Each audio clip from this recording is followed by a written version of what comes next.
Welcome to the Church of Meaning, baby. Yeah, let's get it. Smash that like, share that link, you know what to do. Assemble the family, we're going in. One of the things I tend to do is to look at symbolic representations through the lens of evolutionary biology, rather than assuming that these representations are mere superstitions or play no functions. Like, we have the idea that there's a deity that's father-like. So it's a disembodied spirit in some sense that's eternal, that has eternal characteristics. It's like, okay, well, strip it of its metaphysics. If you strip it of its metaphysics and just look at it as a biological phenomena, it's like, well, what might the idea that there's an eternal spirit of the Father, Spirit of the Father. There's an eternal spirit of the Father, Spirit of the Father. There's an eternal spirit of the Father, Spirit of the Father. There's an eternal spirit of the Father, Spirit of the Father. What might that be a reflection of? Well, it's like, well, there's you imitating your father, but your father imitated his father, and his father, and his father, and his father imitated his father. So in some sense, what your father actually imitated was the pattern of fathers across time. And you can think of the transcendent father as the pattern of fathers across time. When a child imitates his father in pretend play, when I'm pretending to be my father, I'm observing my father across multiple situations. And then I'm abstracting out the commonalities in behavior and attitude across those situations that make him father. And then I incorporate that and dramatize it in my pretend play. It's unbelievably sophisticated. And so it's what the child is doing in pretend play is coming to embody the disembodied spirit of the Father. There's an eternal spirit of the Father, Spirit of the Father. There's an eternal spirit of the Father, Spirit of the Father. There's an eternal spirit of the Father, Spirit of the Father. There's an eternal spirit of the Father, Spirit of the Father. And so you think, well, that is a disembodied spirit. It's a disembodied spirit that's incarnated in the collective of fathers across time. And what is that?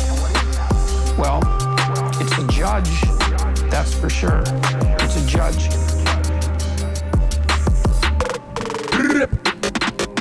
Even when you interact with the hierarchy of men who are currently alive, something can be abstracted out of that. It's like the patriarchal spirit.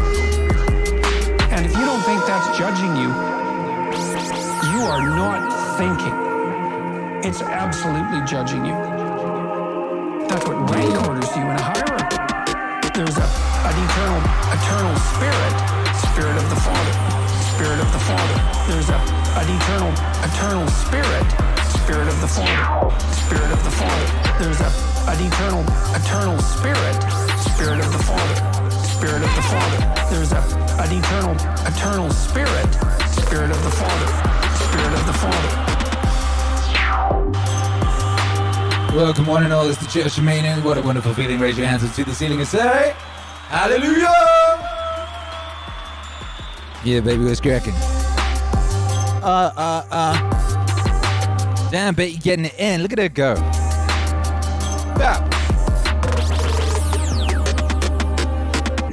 Yeah, please take your seats, everyone, and enjoy the show, and please be safe tonight, Wave Nation.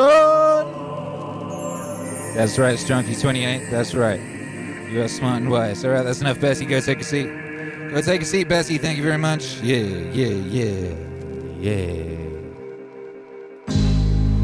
Well, how's everyone doing today? How is everyone doing today? What a day. What a time to be alive.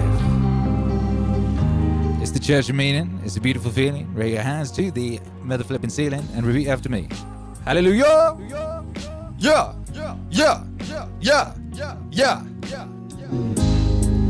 That is the correct vibes. What up, everybody?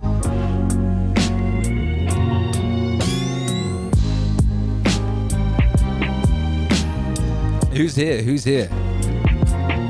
Make some noise in the chat if you're here. If you're a bit shy and you don't want to say anything, just drop a wave emoji. I want everyone who's here, who's paying attention to, make some noise in the chat in the only way you can, by dropping a wave emoji. If you've never dropped a wave emoji before, now's the time to do it, baby. This is your time to shine. I want to see you all. I found a new little thing in the back end of the thing that shows me participants. So it doesn't show me you if you're not saying anything, but it shows me if you drop an emoji or something. So I want to see who's the participants. Yeah, they're coming in. I'm seeing more participants. More participation is occurring.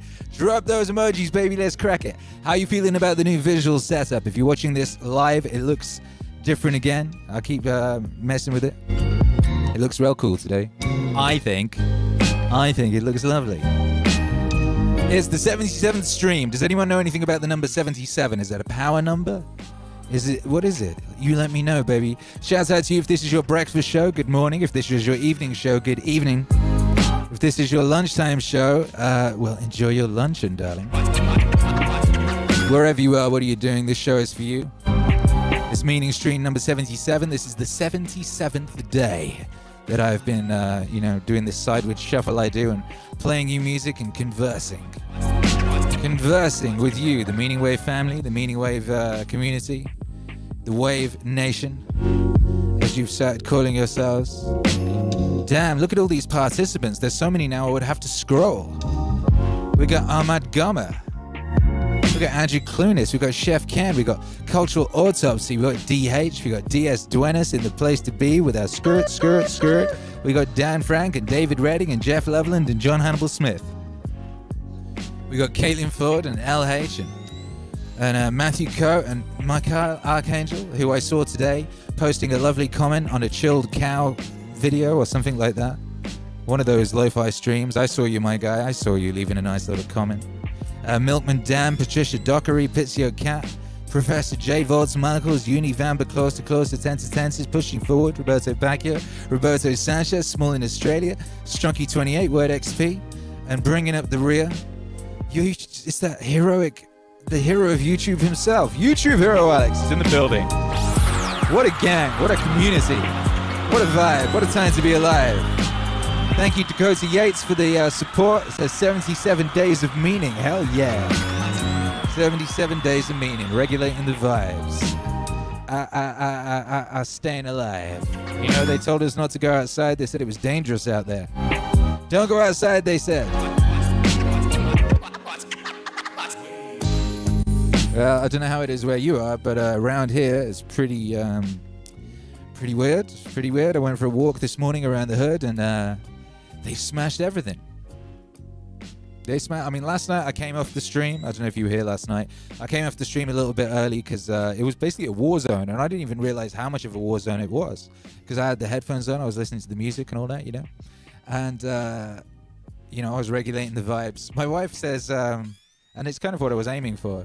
She said it was like in Titanic, when the band just keeps playing.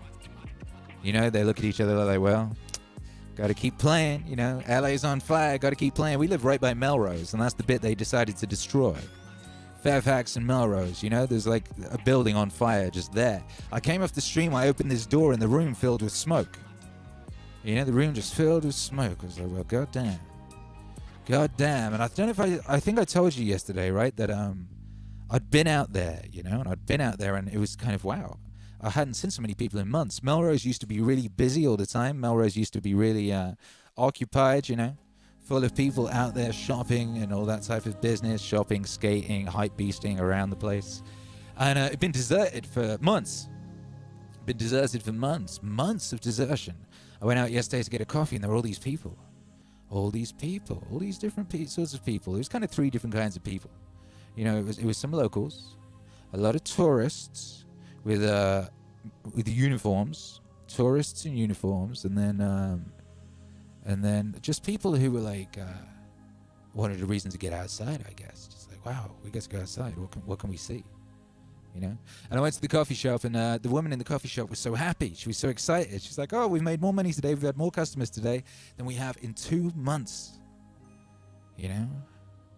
And then I thought about it last night when the fires were going off and all these helicopters were buzzing around just there, and I was like, damn, I hope they didn't get them. Then I went out this morning and I had a look around, and I was walking down Melrose and they just trashed everything. There's this amazing little shop, a little anime gift shop. It sells like Studio Ghibli backpacks and stuff like that. It's like these two little cute little Japanese girls who run it. Really, really sweet. They'd caved in the whole window and looted the whole place. You know?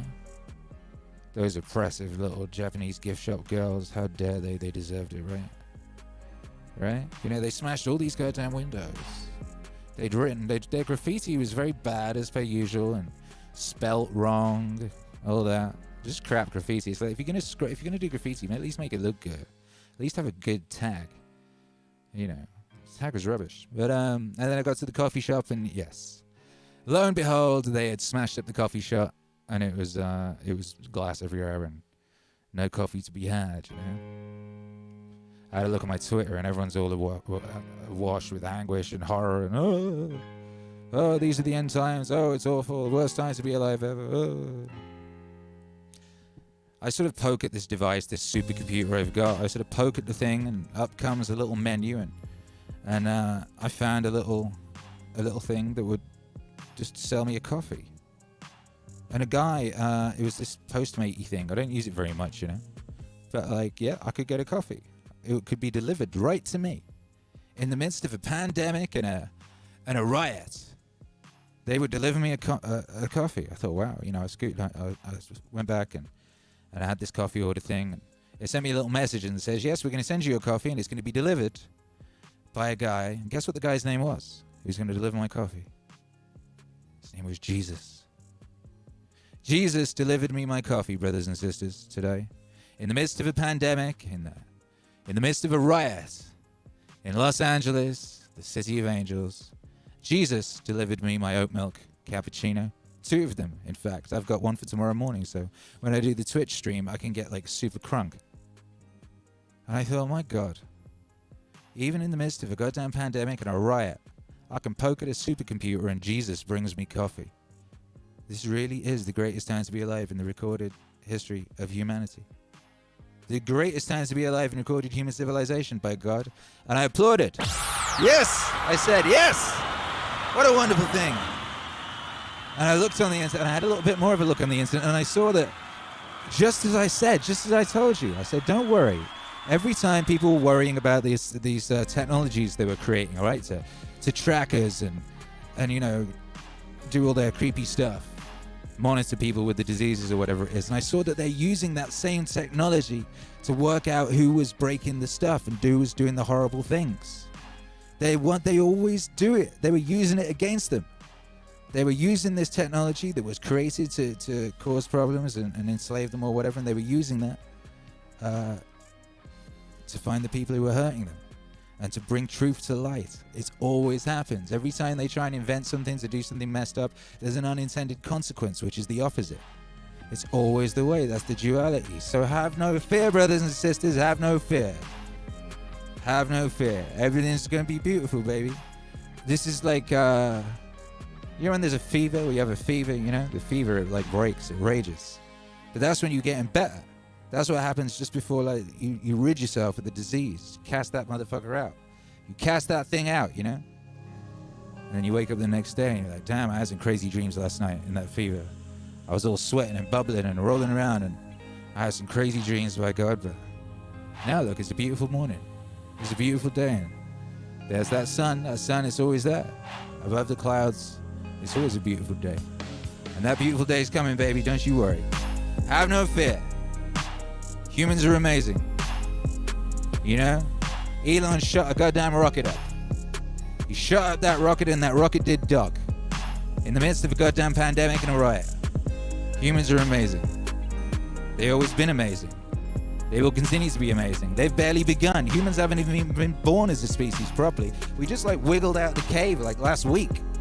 We have so much to do. So don't you worry about a goddamn thing, baby. Don't you worry about a goddamn thing. So long as you're doing your best and you're controlling what is within your domain to control. You ain't worrying about what's outside of your domain of control. As long as you've been the best you can be. Everything's gonna be okay. No one's coming to save you, but they don't need to. You save yourself. And when you save yourself, you save everyone else.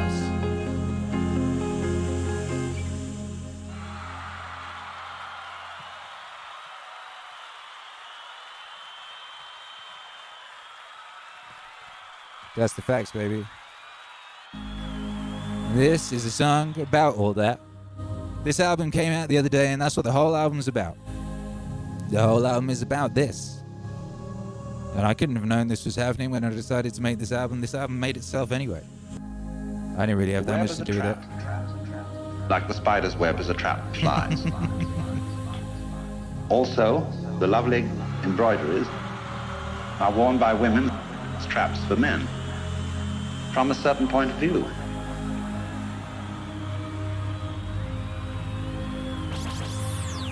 From a certain point of view. And I want to consider the web as something playful. You see, there are so many ways of looking at it. And you will find that all these ways are right, but what we need is the fullness of the view. From a certain point of view. Of the view. From a certain point of view. What we need is the fullness of the view. From a certain point of view. From a certain point of view. What we need is the fullness of the view. From a certain point of view. From a certain point of view. What we need is the fullness of the view. From a certain point of view. From a certain point of view. What we need is the fullness of the view. From a certain point of view. From a certain point of view. There are people, for example, who can see the web as a trap and get stuck with that. There are people to whom existence is simply hateful. They see it as nothing but a ghastly mistake. The Lord really erred when he created this world, because he arranged it in such a way that everything lives by eating something else. And what I'm doing is I'm describing a certain point of view. From a certain point of view. I'm not exactly philosophizing, I'm describing a point of view. You can look at life in such a way that the whole thing is this ghastly mistake. For example, there is no such thing as genuine kindness or love. Everybody is really pretending that they're loving other people in order to get some advantage from them. And indeed, there is a point of view which occurs in certain forms of paranoia, where people don't seem to be real. They are mechanisms. And you can think that out quite intensely with a good deal of intelligence. After all, if you start from a good old Darwinian or Freudian basis and see that man is a material machine and that the consciousness of man is simply a very involved and complicated form of chemistry, well, then this awful mechanical things, these Frankenstein that everybody is, they come around and they say, well, I'm alive. I'm a human being. I have a heart. I love, I hate, I have problems. I feel. And you feel like saying, come off it. You're just a monster. And you put on the civilized act because really you're just a set of teeth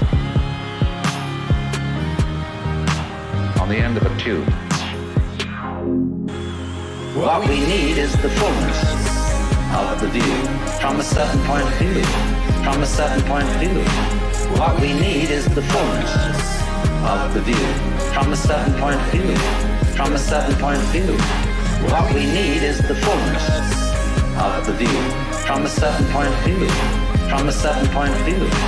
What we need is the fullness of the view. From a certain point of view. From a certain point of view.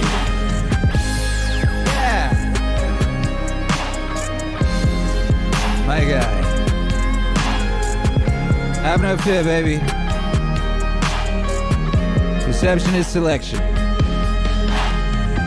There's a whole lot going on that maybe is not being looked at or considered. That is not awful. That is the opposite of awful. That is in fact wonderful. And you've got a ganglion behind those teeth, which you call your brain or your this alleged mine.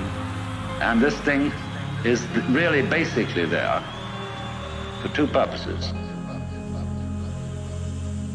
One, to be cunning enough to get something to eat, to put down the tube, and the other, you know what, Mr. Freud, libido. And everything else, you see, can be construed as an elaborate, subtle way of pretending that that's not really what you want to do. But you do. But you put on a great show. Now, some people, according to this view, get mixed up. They so repress that what they really want to do is to eat and to screw.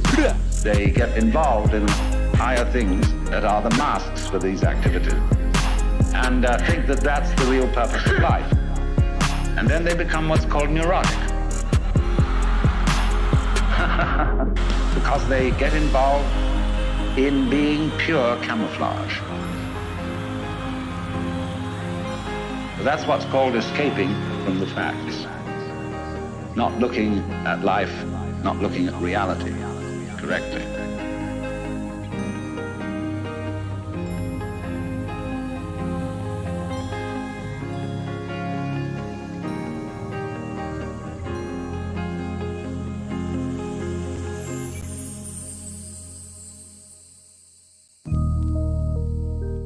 Yo, how you doing, baby? How you doing out there? That was From a Certain Point of View, Akira the Don and Alan Watts from the new album Watts Wave 6, The Web of Life Part 2. That just dropped. How's everyone feeling that record right now? How are you settling in with that record? How's that working out for you? What up, Fred City? Thank you for the super chat. It says, Akira, thank you for your music and inspiration, sending love and light, you and everyone. Hey, bless you, Fred City. Bless you, Fred City. What up, James Scone says, any requests? I have a sad but a good one. A sad one. You want to regulate the vibes in a tragic fashion, huh?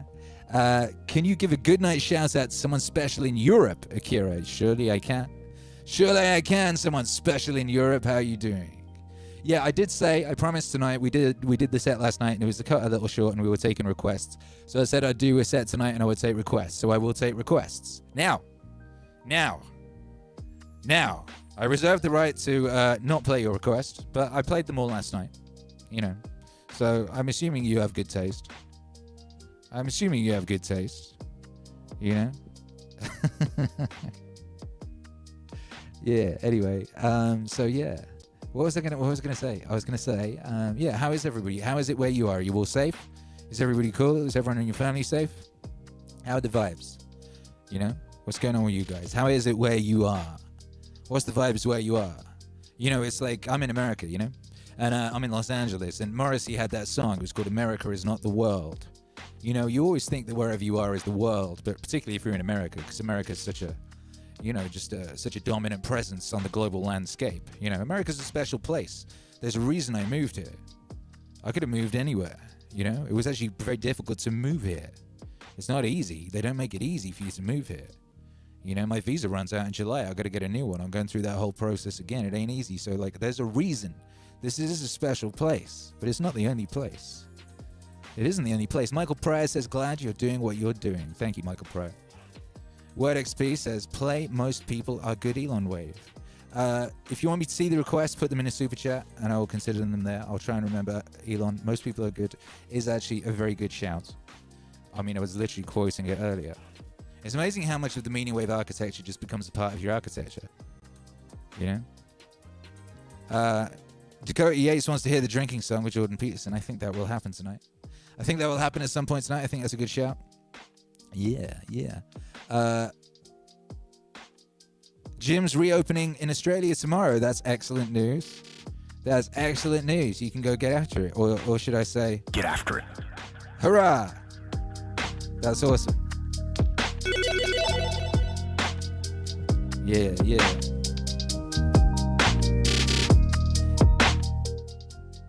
Yeah, I forgot to say, the Alan Watts album is out now. Let me know how you're feeling about that one. I'm getting lots of lovely messages from people, which is great. I'm glad you seem to be enjoying it. Lots of people saying it's the best one yet, which is nice. And lots of people saying they're finding it useful and it's making them cry and things of that nation. Yeah. Anyway, we have... where's it coming up? There it is, yeah. We have our vinyl campaign. I think it's got 3 days left. It closes on Wednesday. Closes on Wednesday. So it's the vinyl countdown. Time is running out on reserving your vinyl. Time is running out on reserving that What's Wave vinyl. So if you want to get that What's Wave vinyl, you should go get that What's Wave vinyl. We're making Web of Life 1 and 2 available as a set, or you could buy them individually. And our current stretch goal is, we already did a stretch goal which got us purple vinyl. And then we did a stretch goal which allowed us to get the thing in a gatefold with a lyric book, which I'm very excited about, reading the lyrics. Reading those lyrics, you know? And this stretch goal we have now is to get to 15K, at which point we will be able to print up an extra 7-inch that will go in everybody's package, so to speak. You will have an extra 7-inch in your package at no extra cost to you. And it will have time on it. Time on the front, and then the B-side will be a brand new song that is the twin of Time that I will be recording specifically for the project. Hi, it's David Hasselhoff, alias The Hoff. You're listening to Akira, The Dawn. Stay tuned. Gang, gang, gang. So hit the link in the description of this broadcast and go and back What's Wave on vinyl today. The future of the Meaning Wave universe in 3D form depends on it, because depending on how this thing does, we will, or not, do more stuff. You know, there's lots of potential for stuff that we could do. We could do JVP Wave vinyl. We could do Jocko vinyl. We could do Marcus Aurelius vinyl. We could do sticker sets. We could do action figures. We could do a World of Warcraft style role-playing game with little LED figurines. There's so many things we could do. So it all kind of hinges on how well this does. So there. And I'm very excited about all that. Shouts out to everyone who's been involved in it so far. That would be epic. James Scone says, can we hear the Reagan Challenger speech mixed by you? I'm so thankful the SpaceX launch went well. I want to honor the memory of those who've gone before them. Oh. That's not the kind of request we're taking today. We're not like making waves live. I'm just going to play some records. But that's a good idea. I'll make a note of it. Good news is we have a brand new single coming out this Friday with Elon Musk on it. How about that? How about that for great timing? I didn't even know that rocket was going up when I made that record, and wait till you hear what the song is and what it's about, and wait till you see the music video. Oh my goodness. Brand new Akira the Don and Elon Musk coming this Friday, dropping on Spotify and all streaming platforms. It's a beautiful record. I'm very happy with it. I'm very proud of it. We have exclusive footage in the music video, which is currently being put together. There will be exclusive footage from the launch. So that's very exciting. And it's Meaning Wave, baby. You know how we get down. We regulate those vibes. Do you know why? You know why. What up, LH? This one is for you. I think, people should give other people the benefit of the doubt. And assume that they're good until proven otherwise. And I think, really, most people are actually pretty good people. Nobody's perfect. Most people are good. Most people are good. The vast majority. Most people are good. They have to be. Most people are good. The vast majority. Most people are good. Most people are good. The vast majority. Most people are good. They have to be. Most people are good. The vast majority. I mean, strangely, I think a lot of people don't like humanity and see it as blight. But I do not.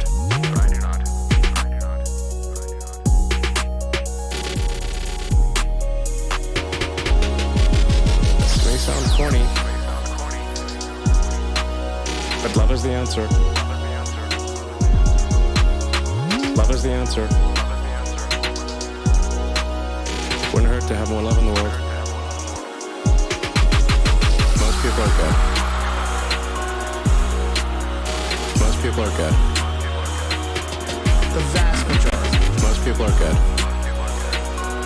They have to be. Most people are good. Most people are good. Most people are good. The vast majority. Most people are good. They have to be. Most people are good. I think, I think people should be nicer to each other and give more credit to others. And don't assume that they're mean until you know they're actually mean. It's easy to demonize people. You're usually wrong about it. People are nicer than you think. Most people are good. Most people are good. The vast majority. Most people are good. They have to be. Most people are good. Most people are good. Most people are good. The vast majority. Most people are good. They have to be. Most people are good.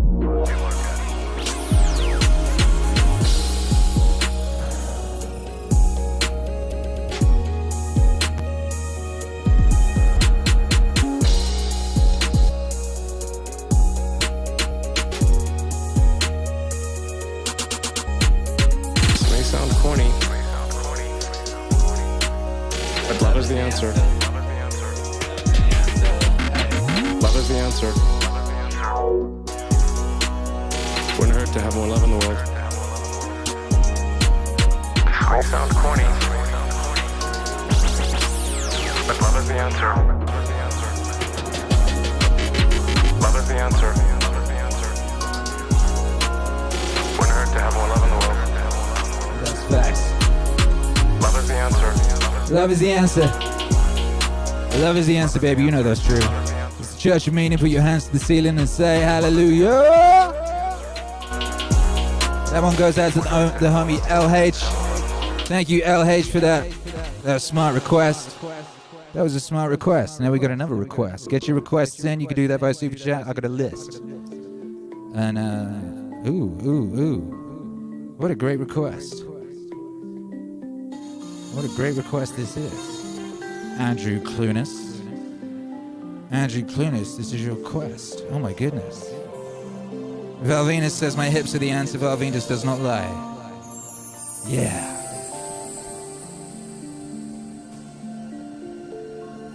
It isn't merely that your fate depends on whether or not you get your act together and to what degree you decide that you're going to live out your own genuine being. It isn't only your fate. It's the fate of everyone that you're networked with.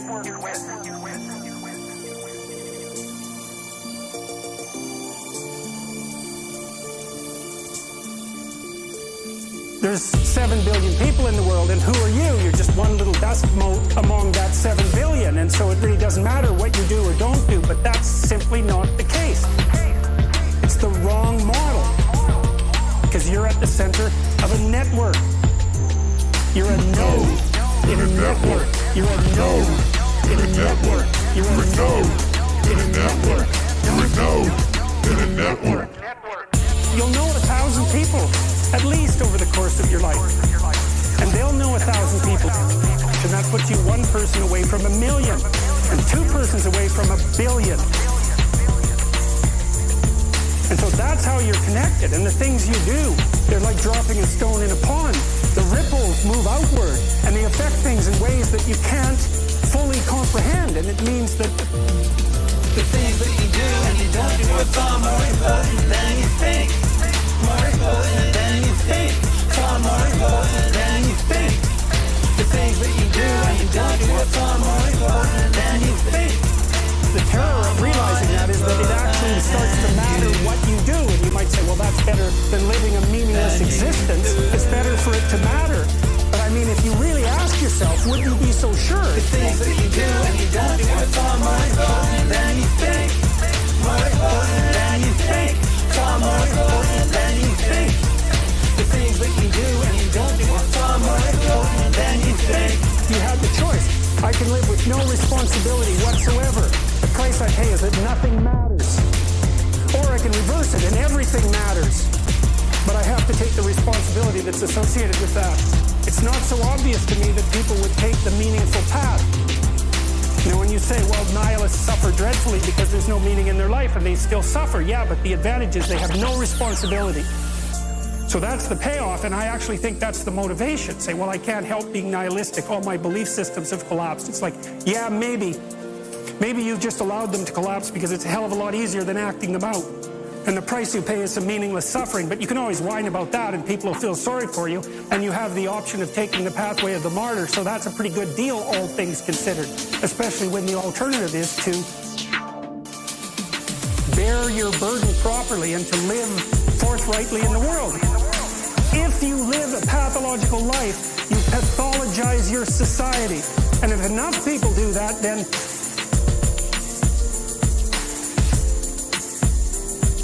it's hell. Really. Really. The things that you do and you don't do are far more important than you think. More important than you think. Far more important than you think. The things that you do and you don't do are far more important than you think.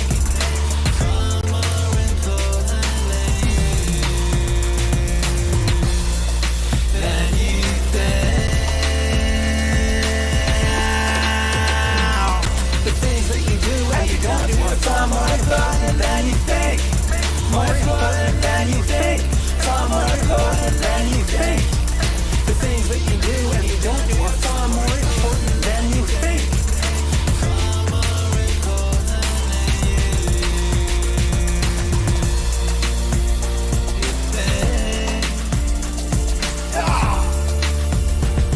And you can read the Gulag Archipelago and you'll see exactly what hell is like. And then you can decide if that's a place you'd like to visit, or even more importantly, if it's a place you'd like to visit and take all your family and friends. Because that's what happened in the 20th century. Yeah. You know that is a pertinent goddamn point. That is a goddamn pertinent point, baby. Yeah. Shouts out to Andrew Clunas. That was for you. Now, who's this for?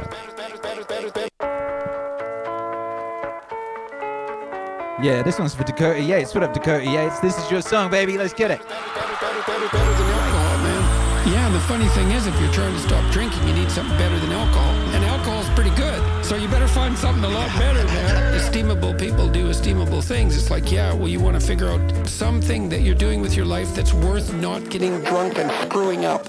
You might say, well, why do people drink too much? If you like alcohol, that's a stupid question. Why do people drink too much? Well, because it's great. So why stop? Well, you do stupid things when you're drunk. You hurt yourself. You compromise your health. It's really hard on the people around you. You tend to turn into a liar, and it screws up your life. It's like, yeah, but it's pretty fun. Yeah, well, it is. But you need something better than that. And what's better isn't being straight and not making mistakes. It's like that's all prohibition in some sense. What's better is no, you need an adventure, man. Alcohol is an interesting drug. Alcohol. It's a hell of a drug. Alcohol. It's a great drug. But the problem is, Yeah, come on, baby. no, you need an adventure, man. You need to get out there and have something to do, something worth waking up for. That's the substitute for the addiction. Actually, the addiction is the substitute for that. If truth be known. Alcohol really is a good drug for coping with anxiety. It makes you more extroverted and enthusiastic, more full of positive emotion. And the second thing it does is reduce anxiety. It's a great drug. But the problem is, it's a great drug for the moment. Alcohol is an interesting drug. Alcohol. It's a hell of a drug. Alcohol. It's a great drug. But the problem is, it's a great drug. Yes, they do, baby. Come on. Alcohol's is an interesting drug because it actually doesn't make people stupid. People who are drunk will take far more risk, and you might say, well, that's because they're too stupid to understand the risk. It's like, no, they're not. If you ask them about the risk when they're drunk, they can outline it perfectly. What it stops them from doing is caring about the risk. That's why you can drive around drunk at high speed in a car, which is a really stupid thing to do. It's fun, like so many things. It's like jumping off a cliff. True until the last 1/10 of a second. It's like then you're not flying, man. Alcohol is an interesting drug. Alcohol. It's a hell of a drug.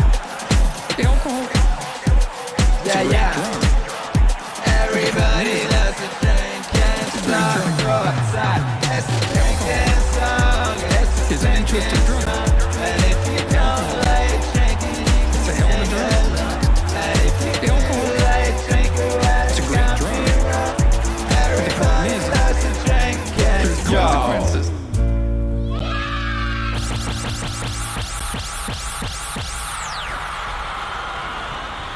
Yeah, they do. Yeah, they do. That's exactly what they do. Ooh, baby.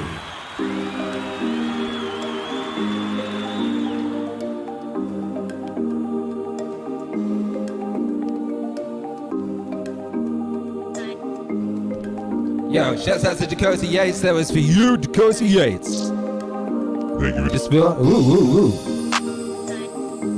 Got a couple. I'm lining up some requests right now. DS Duena says Goggins Party Synth. Does that mean the thing I did this morning on the morning show? Because I kind of made that up as I went along and I barely remember what it was. I think I mixed a bit of a Goggins track with like a remix of Daft Punk and something else. Is that what you meant? Is that what you meant, my guy? Let me know.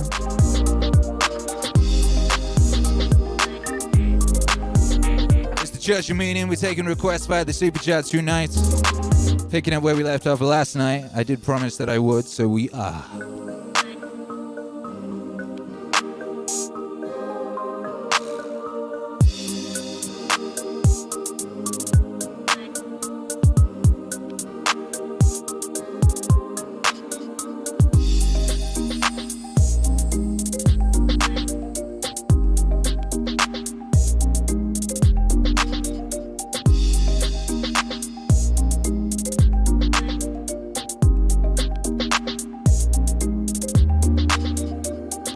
Consider death, baby. Consider skulls, consider skeletons. Order. Consider the chat. Consider Cajun Russell Gethy. Don't get drunk. Drinking isn't prohibited even by God. Endorsed even. But drunkenness is a folly. And desolation by toxification. But take a little wine for your ills. What is that from? That reminds me of something. What is that from? What up, Dakota Yates says, thanks again, Akira. Your art makes me a better person. You make me a better person, Dakota Yates, and that's facts. You all do. Forcing me to be better every day. I had a lovely thing happen today.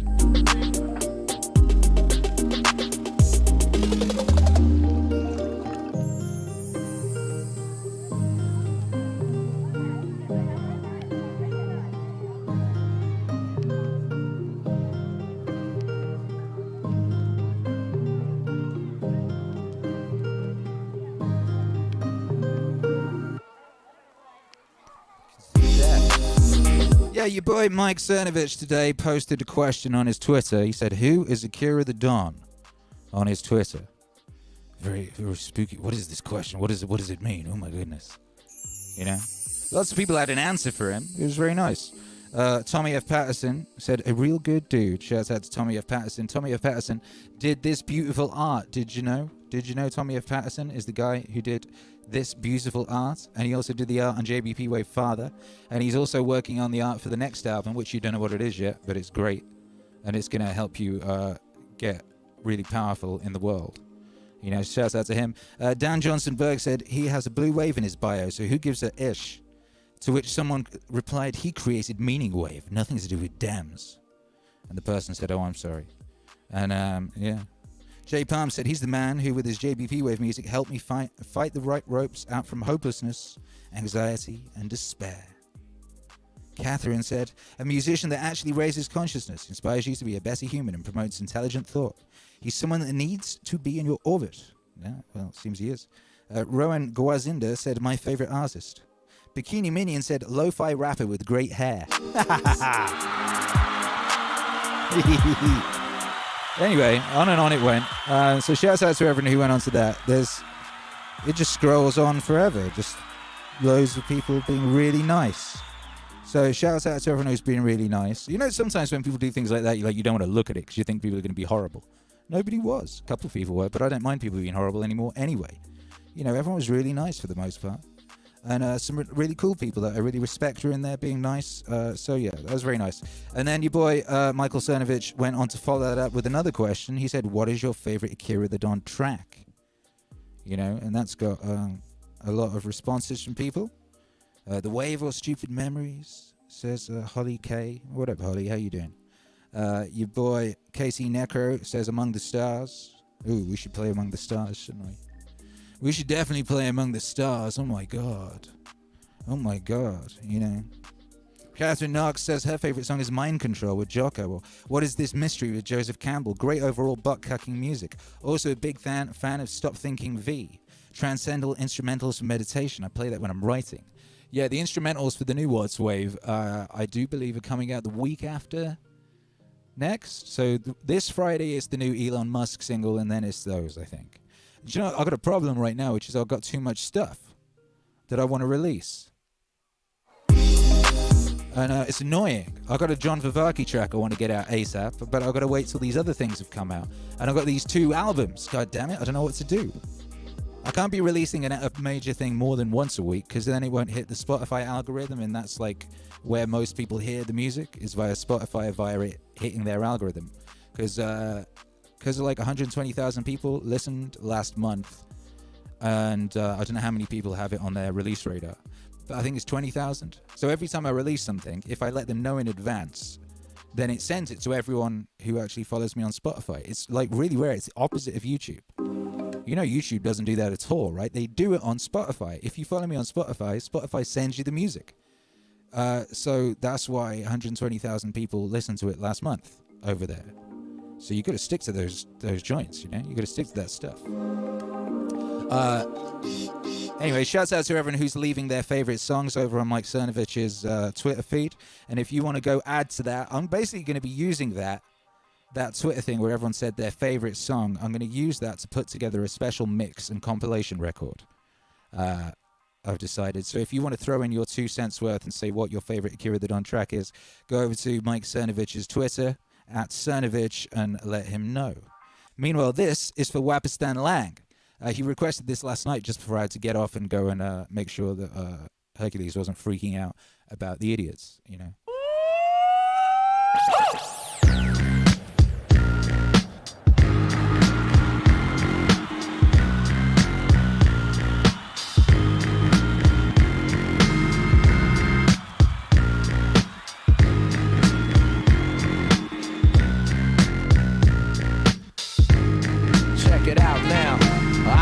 The pen to make the ink transform on any particular surface the pen lands on. Akira's hands on. What's the beef? The coolie high code G's. I protect links. I drape off poetic landscapes and shapes. Illustrate the paper space, the pens that paint. Then design what habit National Geographic or magic with tailor-made status and plus flavor that's automatic. We're not ballin', we take it back to the days of yes, y'allin'.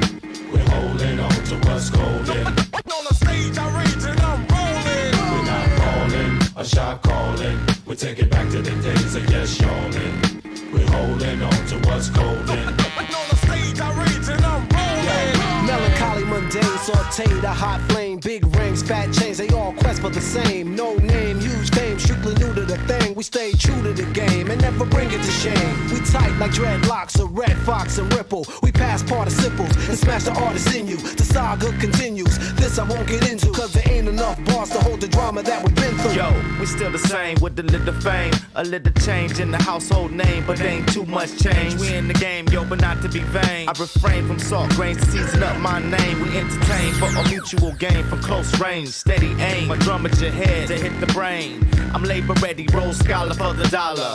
Work for mines, pay me by the hour. We're not ballin', we take it back to the days of yes, y'allin'. We're holding on to what's golden. stage, I rage and I'm rolling. We're not balling, a shot calling. We take it back to the days of yes, yawning.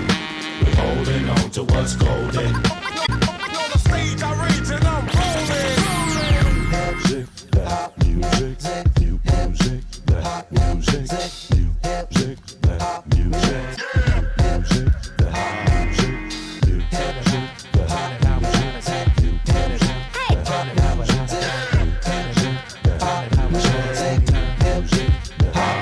Well, it's the verbal Herman monster, the word enhancer, sick of phony mobsters, controlling the dance floor. I'm in them dark places, catch you when you stark naked. Your heart races as we poke you for your chart spaces. The taunt faces me bringing these hot styles through. Some of you bum a few cheers from shock value. Word power can plow through acres of cornfields. Paragraphs cut like warm steel, perform ill.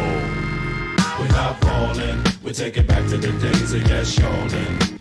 We're holding on to what's golden. On the stage, I rage and I'm rolling. We're not balling, a shot calling. We take it back to the days of yes, yawning.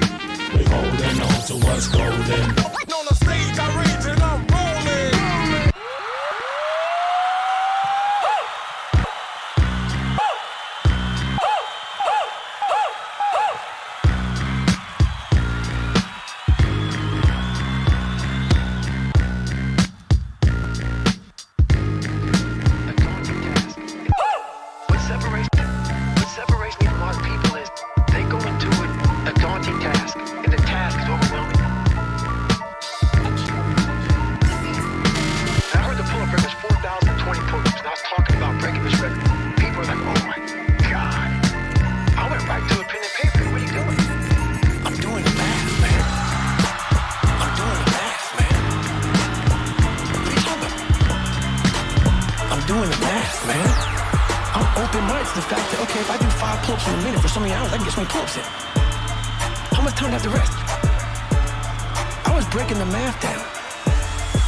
To the possibility that I can do this. Once you shut your mind down to the possibility that it can be achieved, there's no way it can happen. So that's why my eyes and my body light up about things, because I know that if you're in a fight, you have to attack. You have to keep attacking. The enemy has to know he is not going to give up. Yeah. Major facts, baby. The enemy has to know he is not going to give up. He must break the soul of whatever the fuck is in front of him. Whatever the fuck is in front of you. Whatever the fuck is in front of you. Whatever the fuck is in front of you. The enemy has to know he is not going to give up. He must break the soul of whatever the fuck is in front of him. That's what I realized. I was never breaking the soul of anything in front of me. So that's why I came with this thing called taking souls. I started to devise ways to break a soul of a human being, of an object, of whatever's in front of me. If you keep on attacking something, nothing wants to stand in front of anything that is relentless. Nothing. That's when a lot of stuff started clicking, man. I started watching those instructors on the side.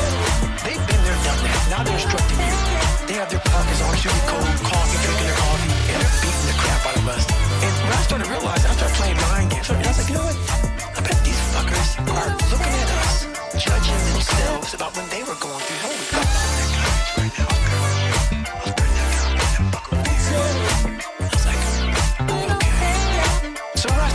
I got my boat crew.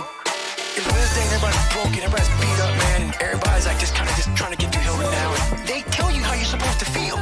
So you are feeling that way. I was like, don't let these motherfuckers tell you how you're supposed to feel. No, it's day one, motherfucker. This is hour one. So I was getting my boat crew all jacked up. I said, we're gonna take these motherfuckers' souls. So when they had us doing this simple thing that guys are struggling with, Boku 2 is just launching the fucking boat and you're yelling, yeah, you can't fucking hurt us, can't hurt Boku 2. And I looked on the instructors' faces and it looked like someone had just fucked with their soul. And I looked at my guys in the boat and I said, hey, guess what? Those motherfuckers aren't fucking tonight. Cause we own space in their fucking head. We own space, they can think about us tonight. The enemy has to know he is not going to give up.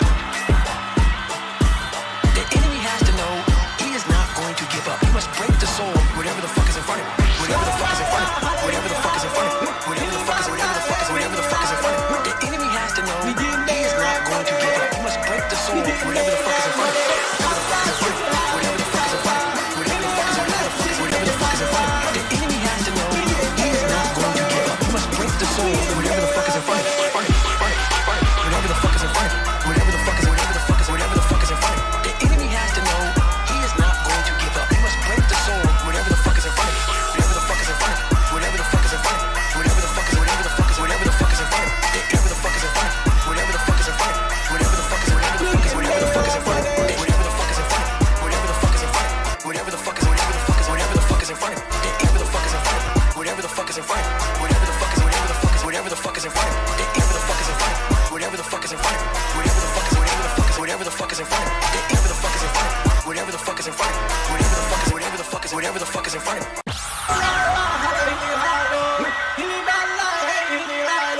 Yeah, come on, baby. That's a special little mashup type situation for you boy DS. Buenas.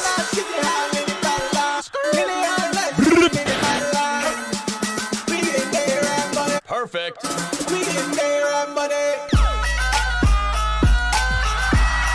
Yeah, yeah.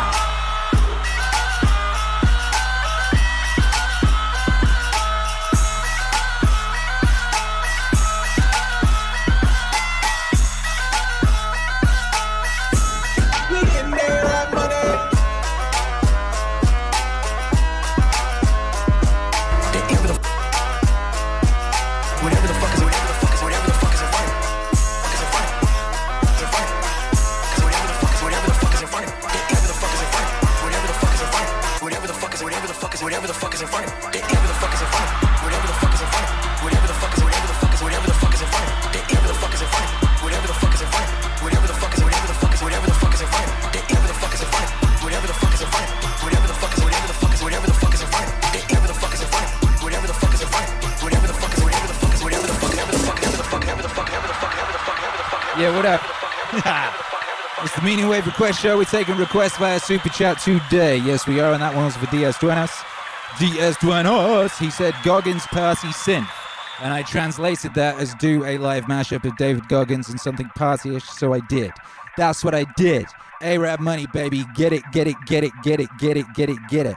And this next one is for Omar Ali. What up, Omar Ali?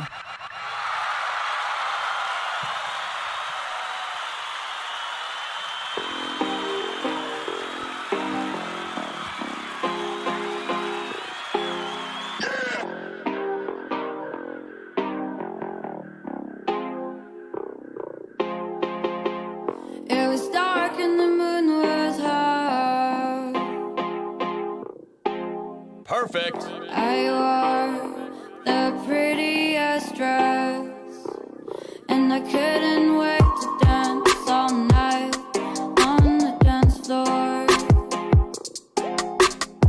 I felt so beautiful with my sparkles. Jenny Travis and we stole a bottle of wine from the basement.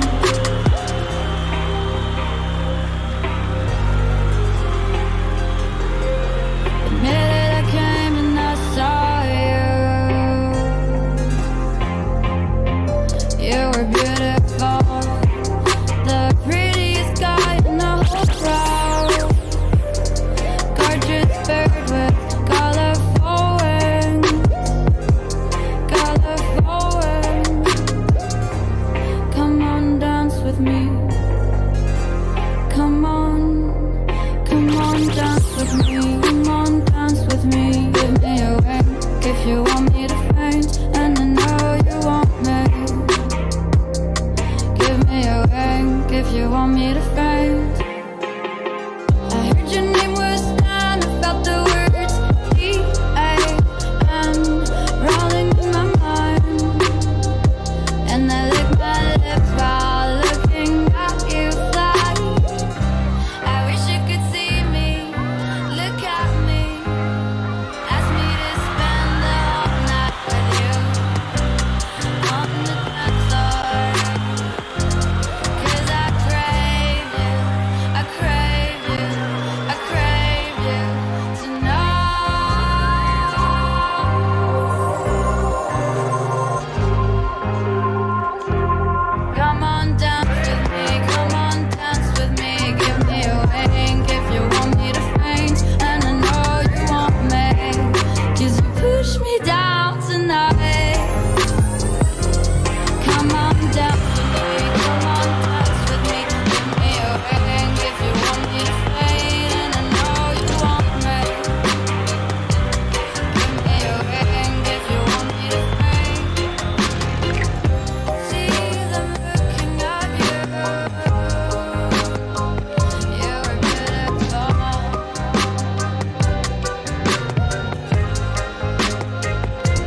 Holy shit, guy.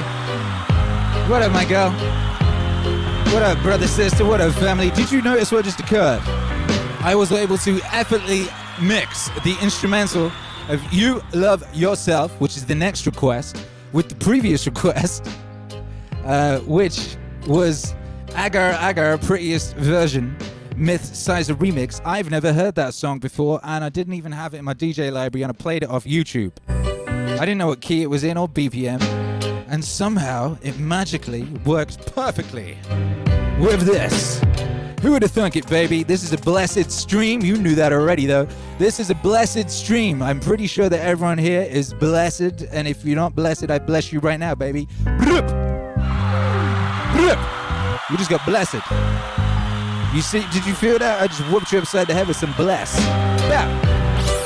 Because I got blessed in abundance. If shit like that can happen, then you know the vibes.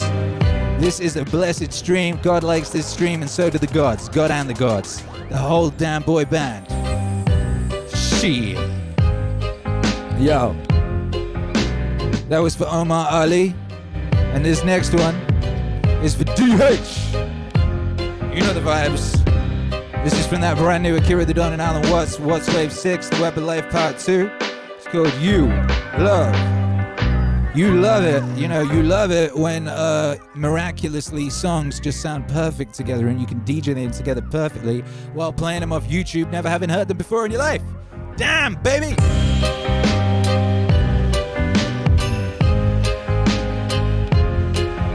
And of course, it would always help if you didn't play the instrumental.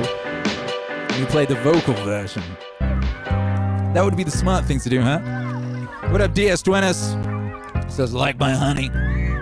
Is that what you say to girls in the club? Have you been in a club? When was anyone last in a club? This ain't no middle of the bar. You love yourself in terms of what is other. In terms of what is other. You love yourself in terms of what is other. In terms of what is other. Now, when you go deeply into the nature of selfishness, what do you discover? You say, I love myself, I seek my own advantage. Now, what is the self that I love? What do I want? And that becomes an increasingly ever-deepening puzzle.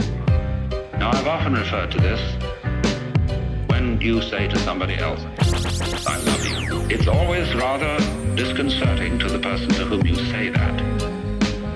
If you imply that you love them with a pure, disinterested, and holy love, they automatically suspect it as being a little bit phony. But if you say, I love you so much I could eat you, that's an expression, as the way of saying to a person, you attract me so much that I can't help it.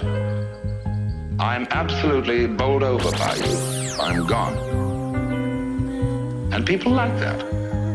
Then they feel they're really being loved, that it's absolutely genuine. But now, I love you so much I could eat you. Now what the devil do I want?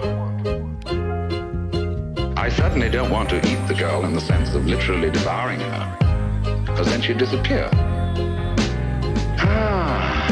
But I love myself. And what is me? In what way do I know me? Well, it suddenly occurs to me that I know me only in terms of you.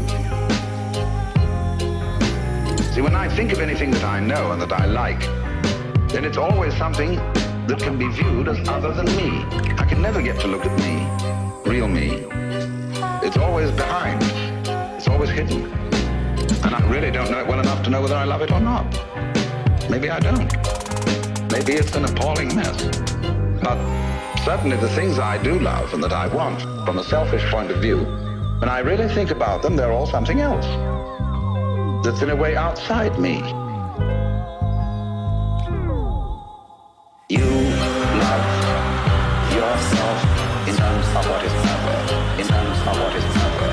You love yourself in terms of what is other. Now we saw that there is a reciprocity, a total mutual interdependence between what we call the self and what we call the other. That's the warp and the woof. And so if you're perfectly honest about loving yourself, and you don't pull any punches, you don't pretend that you're anything other than exactly what you are, you suddenly come to discover that the self you love, if you really go into it, is the universe. You suddenly come to discover that the self you love, if you really go into it, is the universe. Yeah. You don't like all of it. You're selective about it, as we saw in the beginning. Perception is selection. But on the whole, you love yourself in terms of what is better. In terms of what is better. You love yourself in terms of what is better. In terms of what is better. You love yourself in terms of what is better. In terms of what is better. You love yourself in terms of what is other. In terms of what is other. It's only in terms of what is other that you have a self at all. Woo.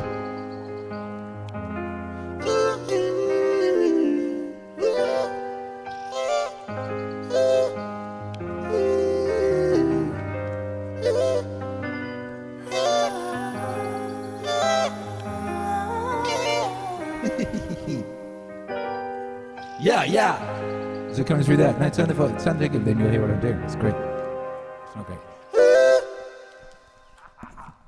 I found the hard tune setting on this in this pedal. Ooh, baby. I don't know how to get it in the right tune. Ooh, baby, I can do a beautiful impression of a robot. Trump's in a bunker, according to my wife. Why is Trump in a bunker? Trump's in a bunker, according to my wife. She just came upstairs and said that Trump's in a bunker. Don't mention it on stream though, that's what she said to me. And I said, what do you mean he's in a bunker? Where did you hear that news? She said, I don't remember. I said, well, how'd you know that it's true? That all just happened just then when I went to get water. My wife says, Trump's in a bunker. Ah, that's a banger. Trump's in a bunker. Brand new from Akira the Don. Yo. What's cracking, baby? How you feeling out there? Yo, what a time to be alive. Trump's in a bunker, and I'm on the Meaning Stream. And you're here on the Meaning Stream too, and that was a special request for Dakota Yates. Thank you, Dakota Yates, for doing requests. You can drop a request on the super chat, and I will play it. I've played all of them so far. I've got 2 more to play that I haven't played yet.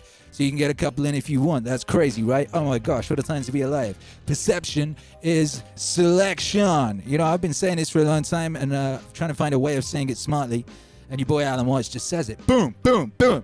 This is what we talked about at the beginning of the stream, and that holy moment that we had together that was very beautiful. A very beautiful moment we had together. You know, when I told you not to worry, not to fear. Perception is selection. There's loads of amazing things going on, and we're not even paying attention. We're not looking. We're looking, you know, but what was it last week? They were arresting people on the beaches for, you know, not having a face mask on or some stupid shit. And now what they're doing? Now what's going on? Are they talking about that anymore? Are they shouting about, are they screaming about people not social distancing enough? No, they're not. No, they're not. They're talking about something else. And it's as if last week never happened. You know what I mean? Perception is selection. There's a whole bunch of stuff going on right now that no one's talking about. There's just as important, if not more important, and no one's talking about it. All right? And, you know, I find the whole thing very amusing, frankly. Because, you know, life is amusing. And also I've probably been infected by the cackling spirit of Alan Watts, having been working on that Watts record and all that type of business. What are you looking at me like that for, wife? You should see wife's face. She's got this strange face on. What is that face? Is that the don't talk about this sort of stuff face? No? What? National Guard aligning Melrose. Yeah, that's funny. Is that not funny? It says it wasn't funny to me. Wife's just been out and she's just in the National Guard lining up along Melrose. Well, of course they are. They got smashed up last night, you know, by a terrorist organization that's been branded a terrorist organization. So what's going to happen is we're going to stay indoors and chill like little Fonzies, and I'm going to regulate the vibes and play ill music on stream for the people. And it's going to be dope. And then tomorrow's a new day, baby. Perception is selection. What's that? Wife says she's very tired. You know, it's a tiring time. It's a tiring time, but we get to decide how we feel about these things and how we react to these things. And I'm reacting with laughing my ass off. Excuse me. Anyway, what I wanted to know off of you guys was, because perception is selection. And, as I was talking about earlier, I'm looking at this, I feel like this is a fever, you know what I mean? It's the fever point. It's that fever point. And after the fever is when you sweat out all the toxins, baby. Get out all the goddamn toxins. And then you wake up feeling good. Or you wake up feeling better than that. You wake up feeling good. But I want to know from you, because it's time for the International High Five, and I want to know from you, what is the good you see in this situation? What good do you see coming out of this, brother, sister? Tuned into the Meaning Stream Live. And if you're listening across space and time in the replay, I want to ask yourself that question too. What is the good you see coming out of the current situation? The current one, the one right now. We had one yesterday, the day before. We get new ones every day. Today's situation, what is the good you see coming out of it, baby? Do let me know. Do let me know so I can read it out on the stream and regulate those vibes accordingly. Milkman Dan, quoting Hunter S. Thompson and me, says, when the going gets weird, the weird turn pro. And that's right, baby. We're goddamn professionals around here. We're motherfucking professional. We regulate the vibes in a professional fashion. You know what I mean? You can trust me, baby. I'm a doctor. Not one of them Fauci type doctors either, like a real doctor. A doctor of vibes. Yeah. Cindy Bailey says, the good possible revolution, dark to light. I don't like that word revolution, but because when I think of revolutions, it's just like, I can't think of one where people haven't got really hurt, you know? But I know what you mean. Word XP says the good is that you can't have the good without the bad. And the good, when it comes, will be better than we can imagine. Yeah. The good is that you can't have the good without the bad. And the good, when it comes, will be better than we can imagine. Do you understand? That is true. That's the dichotomy of vibes. I'm going to write a book called The Dichotomy of Vibes. And I'm going to get Jocko to do the foreword. How about that? Do we think it'll be a smash hit? Would you buy it? Would you buy The Dichotomy of Vibes by AkiraTheDon.com? Would you? Do you think? I need to put a record on in the background while I continue to read these excellent messages. Excellent messages. Where has Violet Alice Evan been? Says LZ. I don't know. John Ward says, when things are tough, people are tougher. That's facts. What's the thing, you know? Soft men breed tough times breed hard men breed good times breed whingy little pussy babies. God damn. Mr. Nintendo Joe says the revolution will not be televised. Yeah, but it will be streamed. Ow. Emperor De Sola says free Hong Kong. Yes, baby, yes. Free Hong Kong. Damn straight. Free Hong Kong. Ooh. DS20 says the schism is the good. Nice. No one's telling me where they are, but I guess I'm supposed to know by now, right? I'm supposed to remember. I don't know. Where are you, goddammit? Where are you?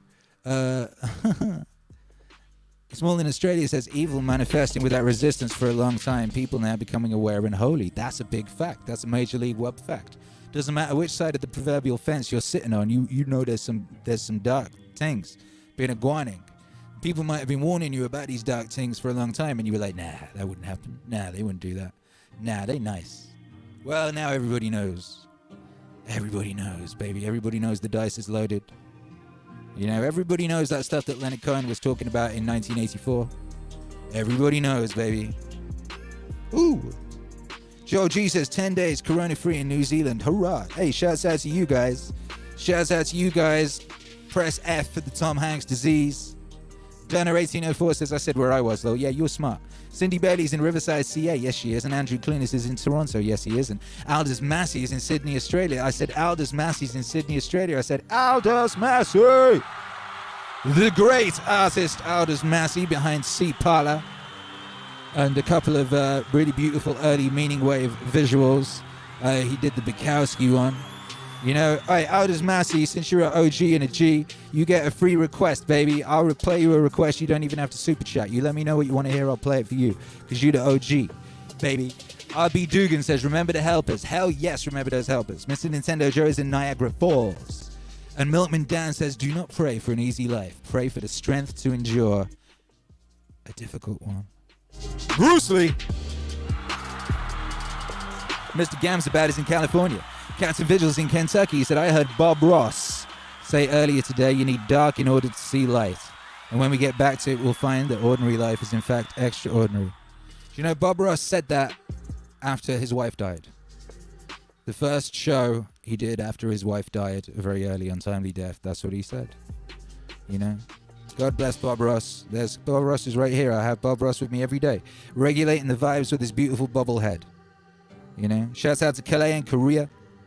Says another vibe-regulated lunch break in Korea. Shouts out to you! What's the vibes in Korea? How's everything over there? What's preoccupying everyone in Korea right now? DH says, be water, baby. Be water, baby. Yo, it's the International High Five. You know it. You know it. You know it. You know it. You know what to do. You got to cock back, right? You got to cock back.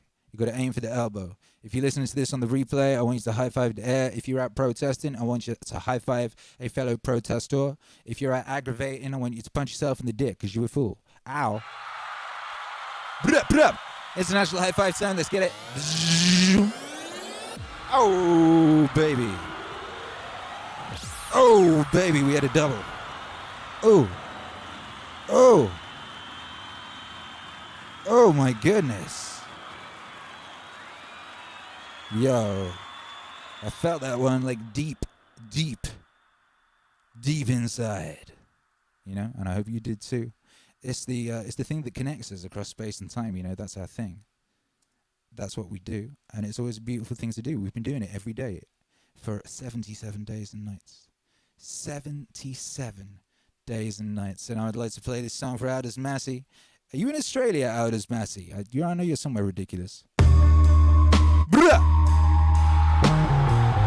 Yeah, yeah. Vibes, regulation, and process. This is my boy, what JC. Ow. Is that the old fascination disappears, an echo remains, and you. The old fascination disappears, an echo remains. The old fascination disappears, an echo remains, and you have, as it were, the vestige of mythology. The problem of our present age is to recreate the mythology for today, on which people will live, which the society will grow. It is being done. It's being done well. People aren't always looking in the right place for it, but it is taking shape. Our great artists, Akira, our great poets, our great scientists, Erwin Schrödinger's little book, My View of the World. This is a vision of a poet and of a first-rate physical scientist. And it has the same song in it that one reads and hears in the old Upanishads and in the sayings of the great prophets. Nature is still ours. It's still ours. It is in us. It is in the universe. Yeah. Nature is still ours. It's still ours. Yeah. It is in us. It is in the universe. Yeah. Secondary to that is the social situation. Now in our society, the social problem is turned over largely to the police and to Congress. It's a purely practical matter. However, the creatures that constitute the society, these are today the neighbor. They really are. Perfect. The idea of a personal God living somehow, somewhere else, out there. There is no out there anymore. There's no more up there. It's awfully difficult to validate. But it seems to me if one's looking for the personality of God, it's right here in the multitudinous personalities of those around us. Nature is still ours. It's still ours. Yeah. It is in us. It is in the universe. Nature is still ours. It's still ours.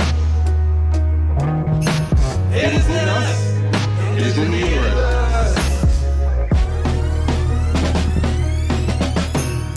Everything I find in the poets and the scientists who push through to this mystery points not to the animals as our neighbors, not to the plant, not to the planet, but to that other one, the thou whom you face, who's not the thou you would want him to be. He's other. Perfect. And it's that recognition of otherness that is absolutely necessary. Now this doesn't mean that you have to give up your otherness in recognition of him. There may darn well be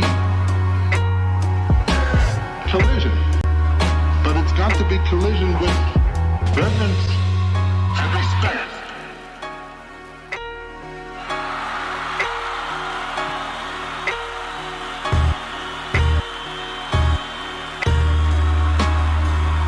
Looking at it from another way, we push technology to its furthest possible development. And we had, instead of a dial telephone on one's desk, a more complex system of buttons. And one touch, beep, would give you anything you want. Aladdin's lamp. You would eventually have to introduce a button labeled surprise.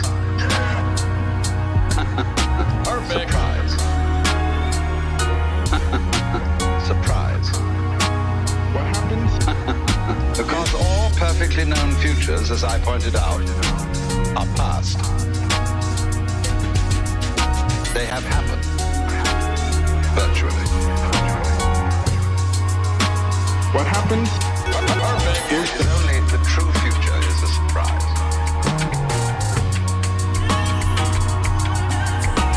It is only the true future is a surprise.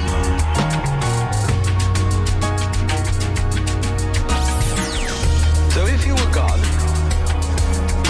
you would say to yourself, man, get lost.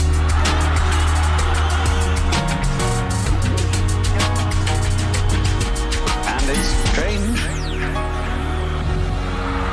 that this idea is obscurely embedded in the Christian tradition, when in the Epistle to the Philippians, St. Paul speaks of God the Son, the Logos, the Word of God, who is incarnate in Christ, and says, let this mind be in you which was also in Christ Jesus, who being in the form of God, thought not equality with God a thing to be clung to,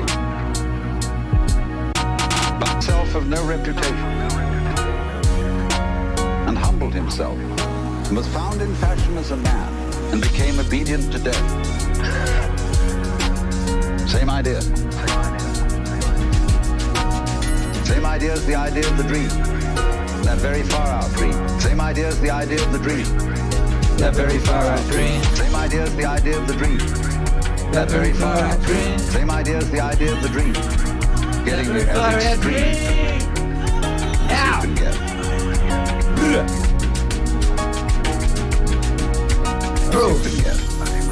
Hey yo, make some noise with your wave emojis if you're feeling this. Make some noise for your boy Alan Watts. Down.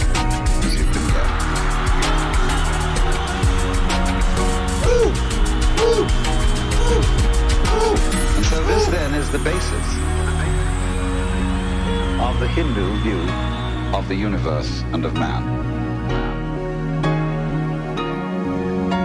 Hindu looks upon the universe as a drama. The Westerner, of course, looks upon the universe as a construct, as something made.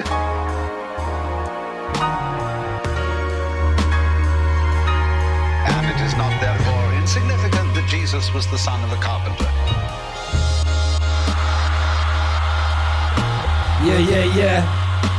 What happens? Ooh. Yo, that was special. Hey, we had there. Nature is Still Ours for the homie Aldous Massey.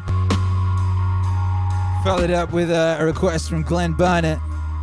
Make some noise for Glenn Barnett. Glenn Barnett got us this. See this machine that I use for talking on? Yo! That was Glenn Barnett, baby. Make some noise for Glenn Barnett. Anyway, Glenn Barnett asked for If You Were God. And of course, it just so happened, as keeps happening tonight, If You Were God mixes perfectly with Nature is Still Ours. They're in exactly the same key and almost exactly the same tempo. You know, it couldn't have been any more perfect, and that just keeps happening tonight. I don't know why. Maybe it's because it's a blessed stream.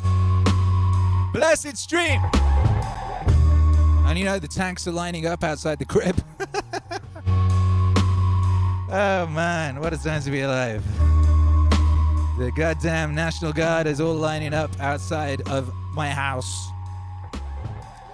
And the president's in a bunker. Yeah, it's a beautiful day to be alive here at the Big Recorded Human Civilization, baby. What's that meaning stream? How you feeling? Yeah. What up, Tyson Iapetus? My guy.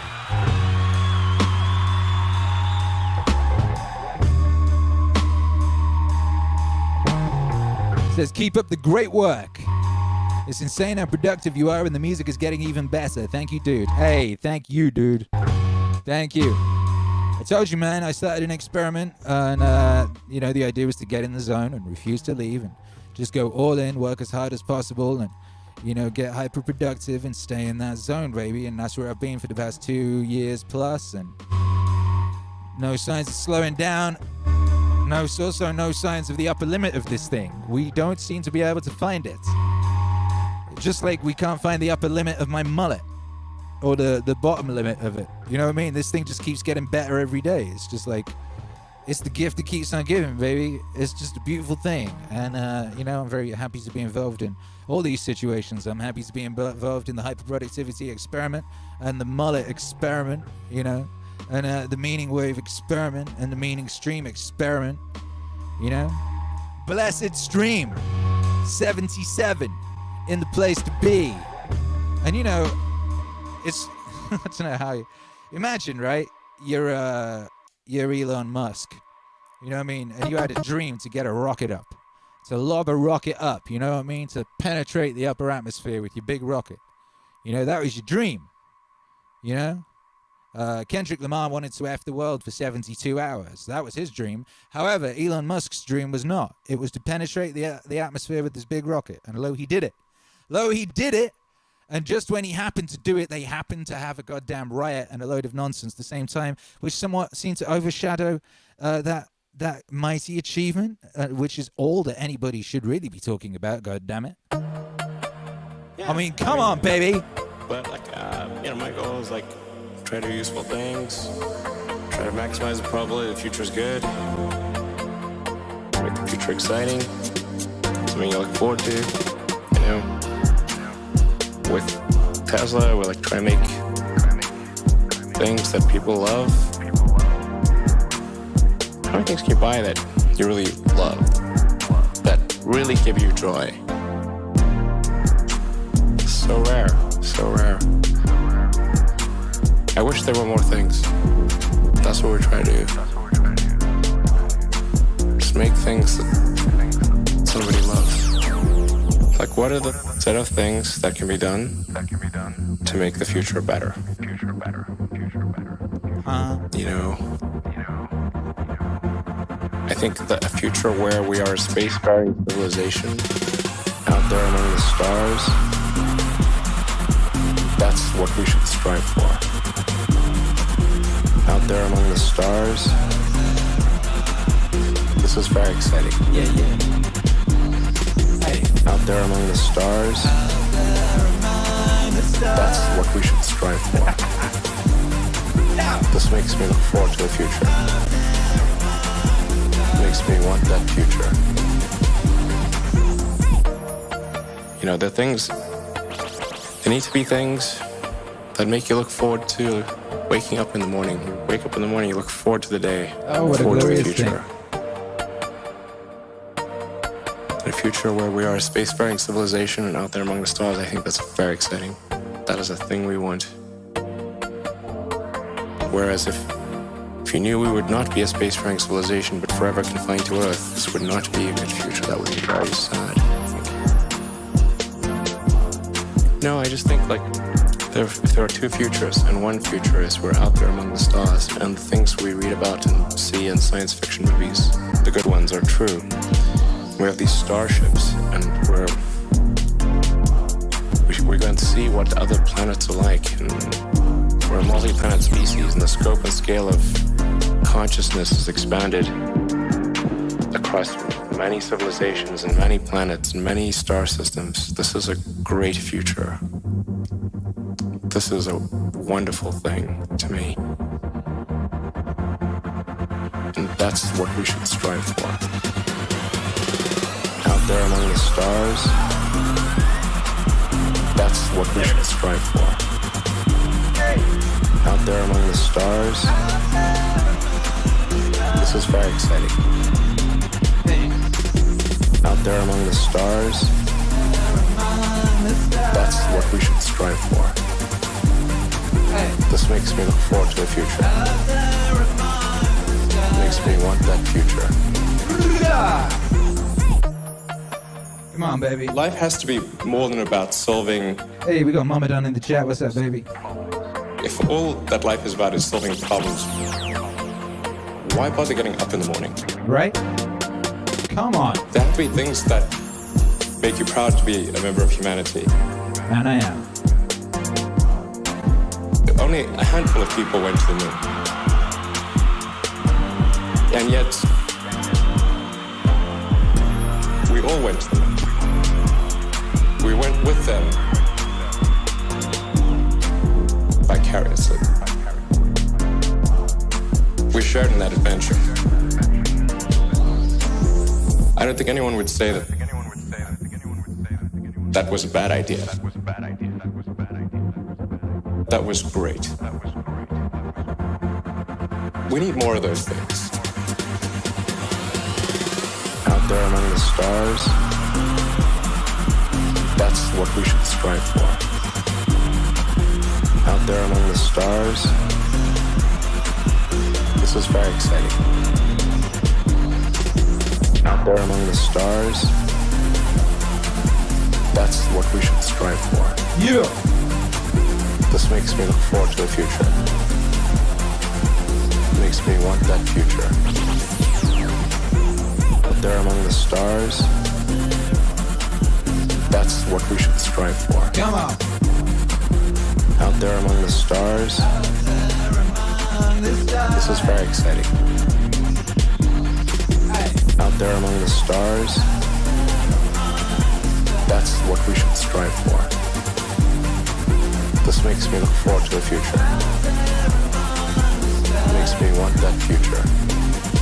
Yeah! Out there among the stars. Out there among the stars. Out there among the stars. Out there among the stars. Out there among the stars. Yeah!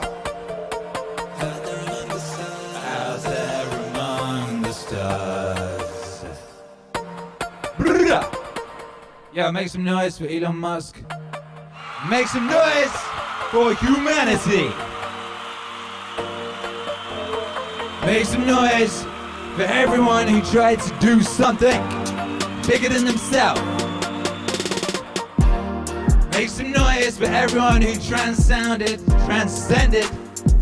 whatever it was people thought they should be doing, whatever it was they were expected to do, and did something bigger. You shared that with us.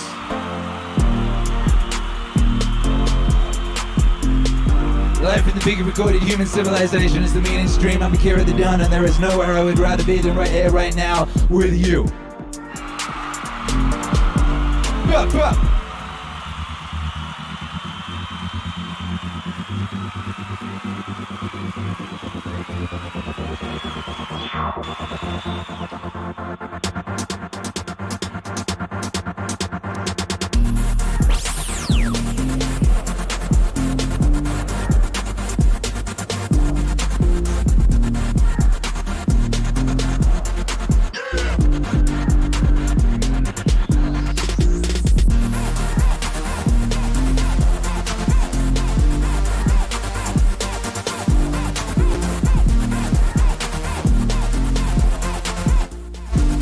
Yeah. It's the request show, the request special on the Meaning stream. What up, Cody Taylor? Thank you for the support. We got a request here from Roberto Sanchez. Ha!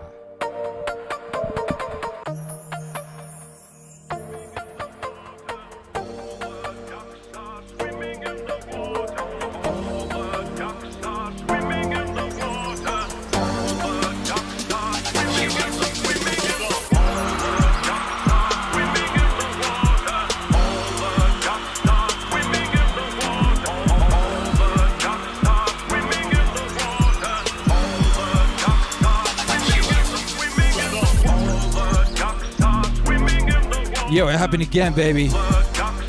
These two songs aren't even in the same key, and they sound great together. I don't even understand why. I don't understand what's going on.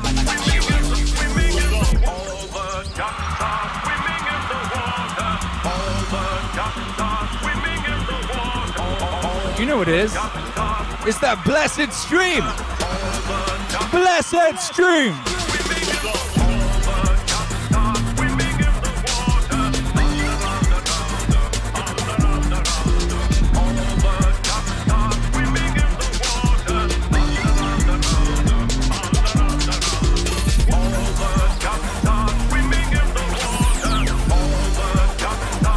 Yo, them ducks swimming in the waters of space, baby. What a time to be alive.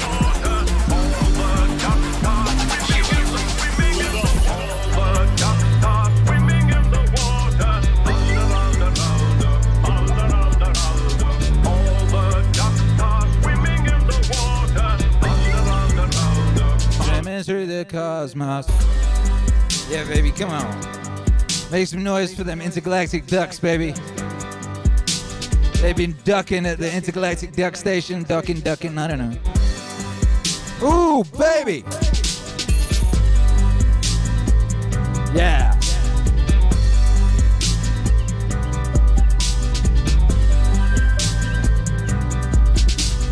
Thanks to the gods.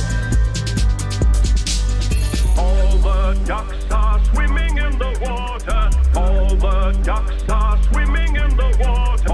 All the ducks are swimming in the water. All the ducks are swimming, swimming, swimming, swimming. All the ducks are swimming in the water. All the ducks are swimming in the water.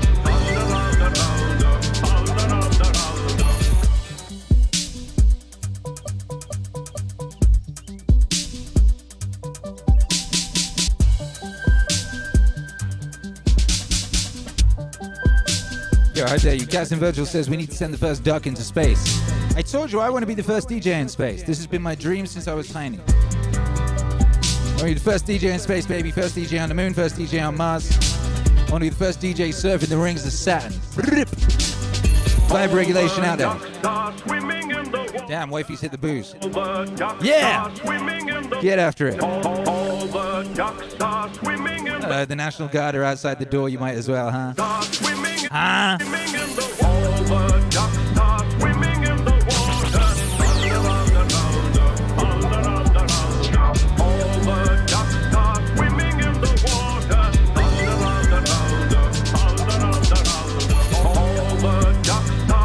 Yo, why don't you tell me my visual has stopped visualizing? Come on. You can't leave me hanging like that. Swimming in the... Yeah. La la la la la la la. So yeah, make some noise for Elon. Chucking his big old rocket up in that up at that firmament. You know what I mean? Trying to pierce that dome. I hope he did. I hope he does. I hope that they fix Space DLC. Whoever's writing the simulation, I hope that they've finished Space DLC. That shit is now rendering because, yeah, you know what I mean? I think it's time to get out there and have some bigger adventures. You know what I mean? And so, yeah. Space DLC is go, baby. Let's get it. Come on. Come on. Hey, we got a request just came in from Sheeta D613 and the place to be. And giving us the request show. This is a pretty good request. It's called Play on Demand. Ooh. Wow. Wow. It couldn't have been a more perfect request. The sense that you just have to go on living. That life is a must. When you say to anything spontaneous, see, life is spontaneous. It happens, in the words of the Taoists, Ziran, which means of itself so. That's their Chinese expression for nature. What happens by itself, what isn't pushed, but it just pops up, you see? You came into being, you know? It happens in a kind of a plop way like that. See? Now, you can't tell that process. You ought to happen. You must happen. Because that puts a bind on it. In the same way as when you have a child and all the relatives have come to a party on Thanksgiving, the child into the middle of all the relatives and say, now dear, play. Now dear, play. Now dear, play. Play on demand, play on demand, play on demand, play. Say now dear, play. Now dear, play. Play on demand, play on demand, play on demand, play. See, it absolutely bugs the child to do it like that. And so this is the problem for every artist. Because an artist is a man who makes his living by playing. Akira. Whether he's dancing, painting, or playing music, or whatever it is. And he has to overcome this problem. Yeah. He has to know how to play in public at a given time on an appointment. See? Now that's not an easy thing to learn. But when you catch on to the trick of it, you can do it. To play on demand. That's the hardest lesson of life. To contrive what is called by my Japanese artist friend Saburo Hasegawa a controlled accident. Now dear, play. Now dear, play. Play on demand, play on demand, play on demand, play. Say now dear, play. Now dear, play. Play on demand, play on demand, play on demand, play. Now dear, play. Now dear, play. Play on demand, play on demand, play on demand, play. Say now dear, play. Now dear, play. Play on demand, play on demand, play on demand, play.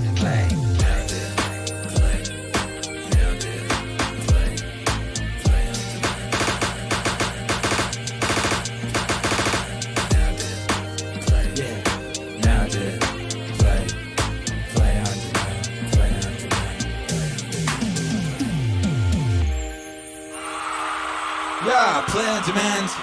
That one goes out to Sheila D. Sheila 613D. In 3D, in the place to be. Brap, brap, out there in Canada land. In Canada. Shouts out to you and your brother in Canada. Regulating the vibes in the back garden like a bunch of G's. Gang activities only. Oh my goodness. Shouts out to everybody in the chat. Shouts out to everybody in the chat. Who needs their vibes regulated? God damn it. Someone said they were scared. Don't be scared. Don't be scared. Oh, what? What? Portland pricks just looted your boy LZ's French skate shop. Dickheads. Well, you know, the National Guard are chilling outside. All sorts of craziness is going on, but as ever, we have nothing to fear but fear itself, brothers and sisters, and these were the vibes we were regulating when we started this damn stream, and everyone was worried about that virus. Well, how did that turn out, right? Didn't turn out so bad, did it? I think the same will be here. It's not going to turn out so bad. There's some annoying shit we'll have to deal with, and then we'll get through to the other side, and everything will be groovy, baby, god damn it. And, this one goes out to Luke. Hey, Luke! Came in with the super clutch, super smart request, took it right back to that first meaning stream, right back to the beginning of this new journey, that litany against fear, baby, get it. I must not fear. Fear is the mind killer. I must not fear. Fear is the mind killer. Fear is the little death that brings total obliteration. I will face my fear. I will permit it to pass over me and through me. And when it has gone past, I will turn the inner eye to see its path. Where the fear has gone, there will be nothing.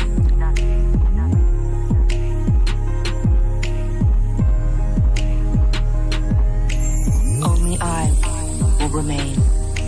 I must not fear. Fear is the mind killer.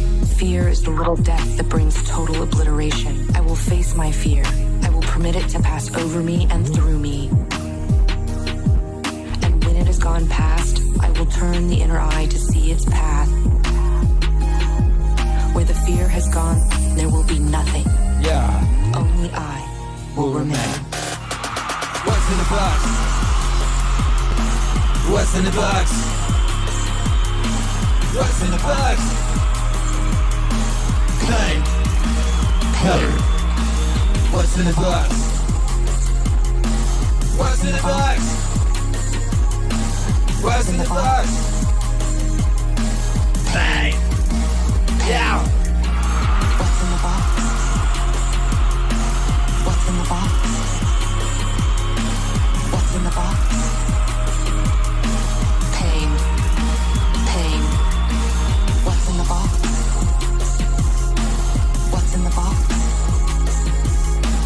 What's in the box? Pain. Pain. You've heard of animals chewing off a leg to escape a trap? That's an animal kind of trick.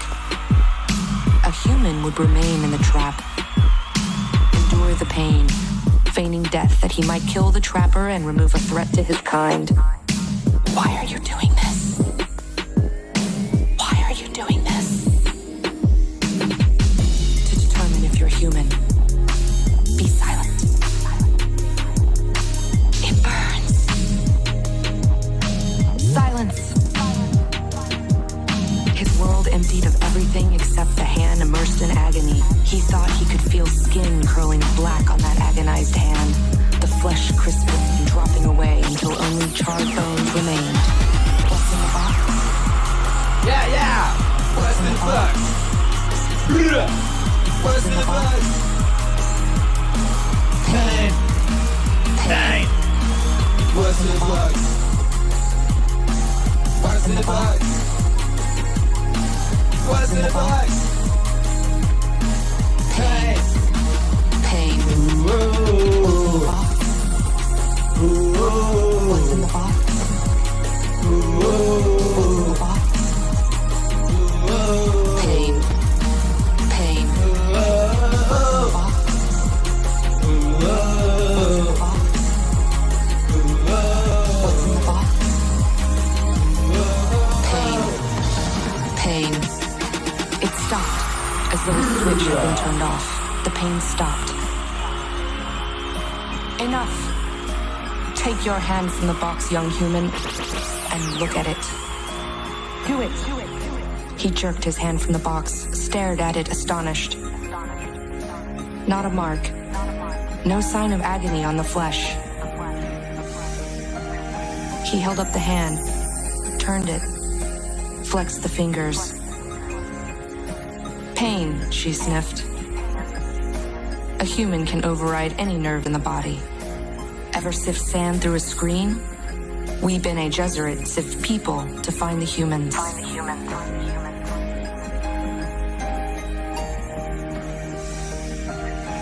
Paul felt that he had been infected with terrible purpose. He did not know yet what the terrible purpose was. Why do you test for humans?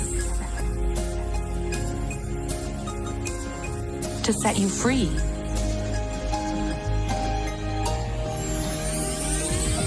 To set you free.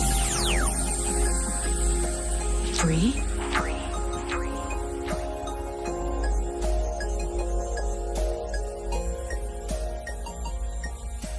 Once, men turned their thinking over to machines in the hopes that this would set them free. That only permitted other men with machines to enslave them.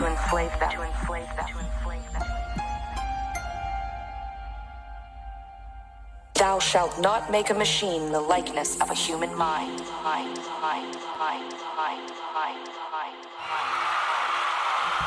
Hell no, baby, thou shalt not. That would be stupid. Why would you do that? My God. My God. Shouts out to my guy, Strunky28 out there says, I've never heard this one. This one is chilling to the soul. Yeah, it is. That's from that Dune wave, the wave of Dune. Featuring Danica XIX on the vocals. And yeah, you should cop that immediately on whatever copying device is close to you, goddammit. What are you doing with your life? Come on. I'm sure that I love this about doing this stream, by the way. People are always like, oh, I've never heard that one. You always think that everyone hears everything, but of course they don't. And there's so much to hear. There's so much for you to hear, baby. So, you know, dive on into that Meaning Wave playlist over on Spotify. Stick that thing on shuffle. You'll find all sorts of glorious things, baby. Yes, you will. You won't find this, though. This is on YouTube. It's on Bandcamp. You know, it's not on a streaming service because it's an uncleared, like, remix, sample type thing, baby. Same with, you're right, Andrew Kamarami, at 1,000 Kisses Deep is not on streaming services because it's got Leonard Cohen on it, and I have not cleared the use of Leonard Cohen's vocal. I will one day. One day when the clout gets to, like, clout level maximum, I'll be able to do whatever the hell I like, baby. And that's going to be a beautiful day. Whoever we want to wave, we will wave, baby, when the clout reaches that level. The level that it's going to reach. The level that it's going to reach with all of us together. Milk Me Down says echoes of Animatrix at the end. Awesome. Animatrix is the best Matrix. Fight me. Fight me. Animatrix is the best Matrix, and I love the first Matrix. And I'm going to rewatch the other two Matrixes just in case they were actually genius and I didn't realize it at the time because I was young and stupid. I'm going to rewatch those. Maybe should we watch one tonight if we got time to watch a Matrix film? We've got to get to bed, huh? I've got to get up at 6 in the morning again. Why have I done this to myself? I have to get up at 6 in the morning every day now.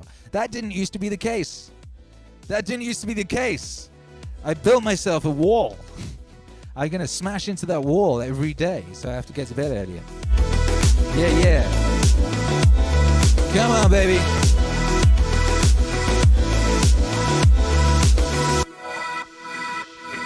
Yo, shouts out to the National Guard.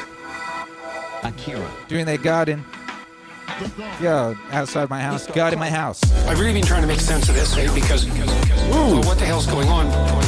Why am I selling out 3,000 person auditoriums? Yeah. I use the stage, let's say, as an opportunity in real time to think. I've been thinking, well, if you're surfing, you don't confuse yourself with the wave. The wave.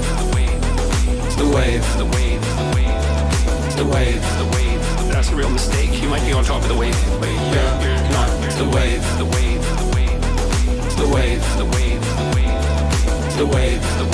That's a real mistake. You might be on top of the wave, but you're not. The wave. I think this long-form discussion and the public hunger for that is best conceptualized like that. There's a technological revolution. It's a deep one. Online video and audio. Immediately accessible to everyone, all over the world. It's turned the spoken word into a tool that has the same reach as the printed word. So it's a Gutenberg revolution in the domain of video and audio. And it might be even deeper than the original Gutenberg revolution.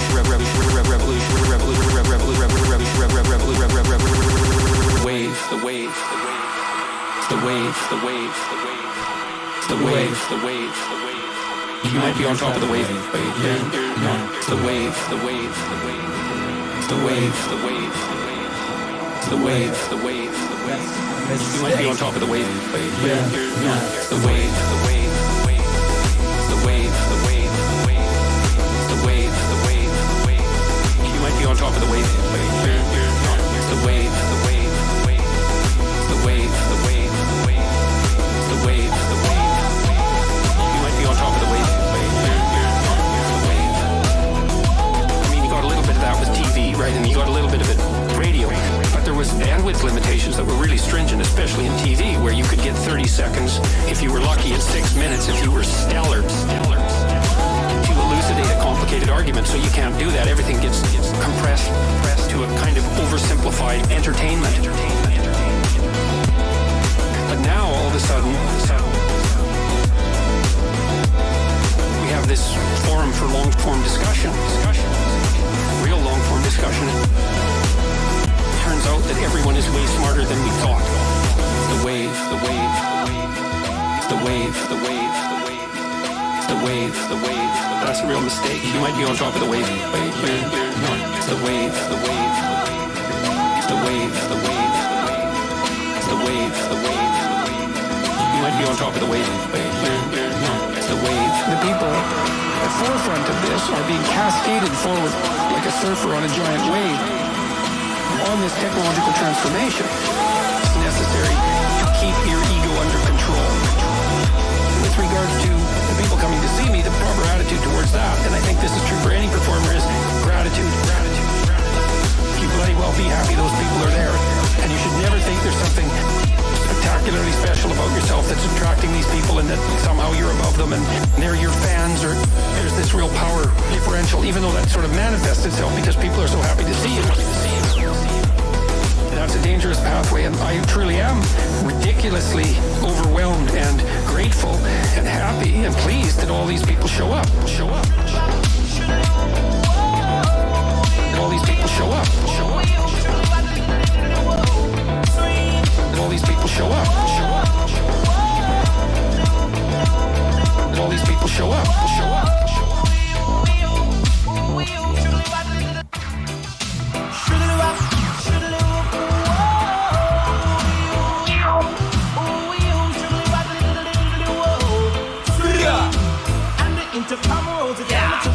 So she didn't have a daughter, she did have a son. She said the lift doesn't work, run up the stairs and come. And if you don't come quick, you're not gonna know that's run. So I grab a bunch of flows and I started to run. Here I come, whoa. 2 months later, she said, come and get your son. Cause I don't want your baby to come tie me down. Now because you are old and I am young. Yes, while I'm young, yes, I wanna have some fun. Run me down. Shoodly waddle diddly woodly diddly whoa. Swing.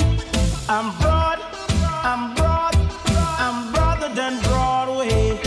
Yes, I'm broad, I'm broad, I'm broader than Broadway.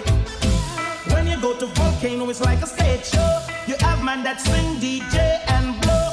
Pull it down the Jenny, oh, yo. Swing, and the intercom rose it down to camp. So she didn't have a daughter, she did have a son. She said the lift doesn't work, run up the stairs and come. And if you don't come quick, you're not gonna see your son. So I grab a bunch of flows and I started to run. Here I come, oh. 2 months later, she said, come and get your son. Cause I don't want your baby to come tie me down. Because you are old and I am young. Just while I'm young, yes, I wanna have some fun. Run me down. Swing, extra size, extra size, extra size than size way. Extra broad, extra broad, extra broader than Broadway. And the intercom rose, they tell me to come. So she didn't have a daughter, she did have a son. Here I come. Swing, cause I'm broad, I'm broad, I'm broader than Broadway.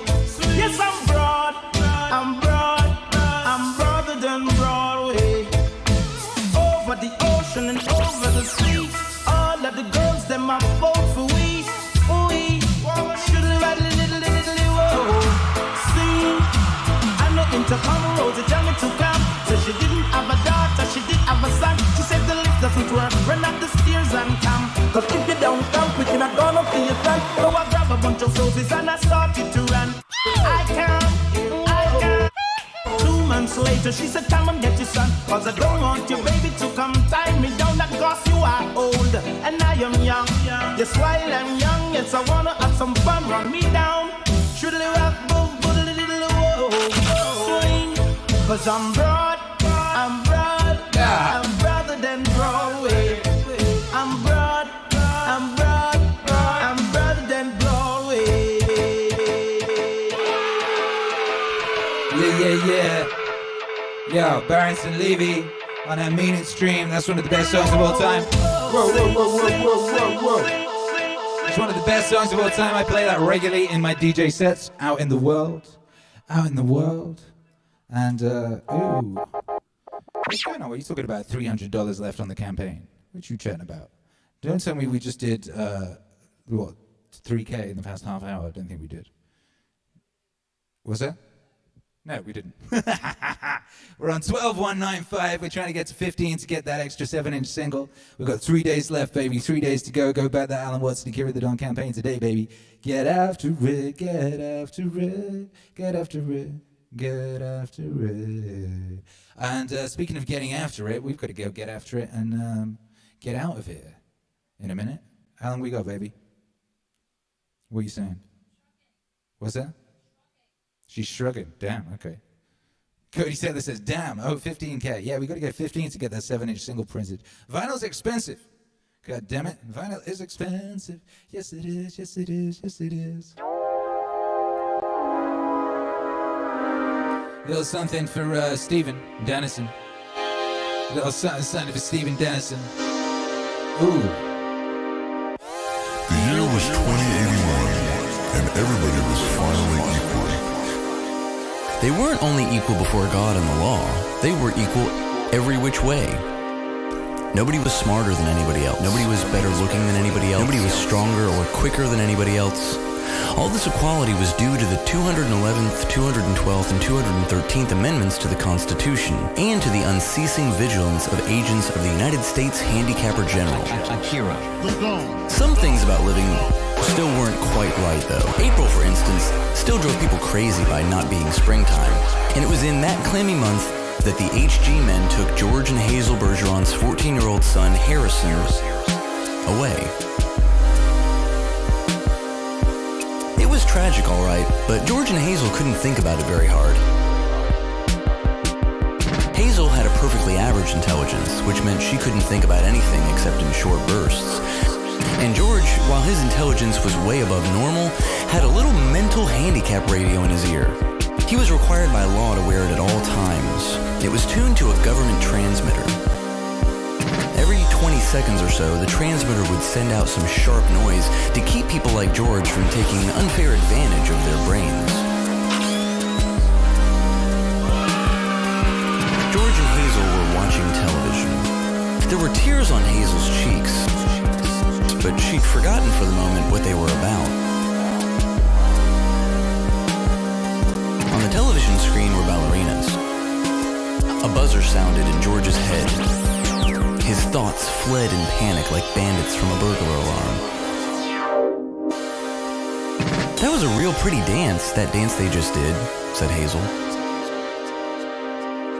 Huh? Said George. That dance, it was nice, said Hazel. Yep, said George. He tried to think a little about the ballerinas. They weren't really very good. No better than anybody else would have been anyway.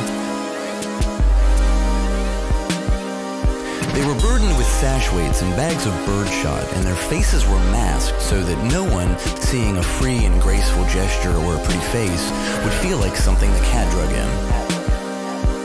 George was toying with the vague notion that maybe dancers shouldn't be handicapped.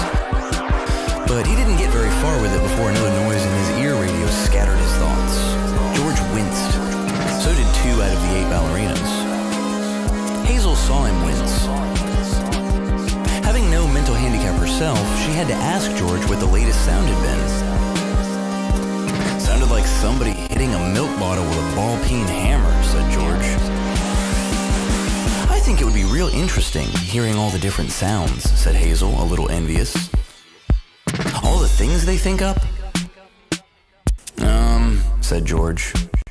Only, if I was handicapper general, you know what I would do? Said Hazel. Hazel, as a matter of fact, bore a strong resemblance to the handicapper general. A woman named Diana Moon Glampers. If I was Diana Moon Glampers, said Hazel, I'd have chimes on Sunday. Just chimes, kind of in honor of religion. I could think it was just chimes, said George. Well, maybe make them real loud, said Hazel. I think I'd make a good handicapper general. Good as anybody else, said George. Who knows better than I do what normal is, said Hazel. Right, said George. He began to think glimmeringly about his abnormal son, who was now in jail, about Harrison. But a 21-gun salute in his head stopped that. Boy, said Hazel, that was a doozy, wasn't it? It was such a doozy that George was white and trembling, and tears stood on the rims of his red eyes. 2 of the 8 ballerinas had collapsed to the studio floor, were holding their temples. All of a sudden, you look so tired, said Hazel.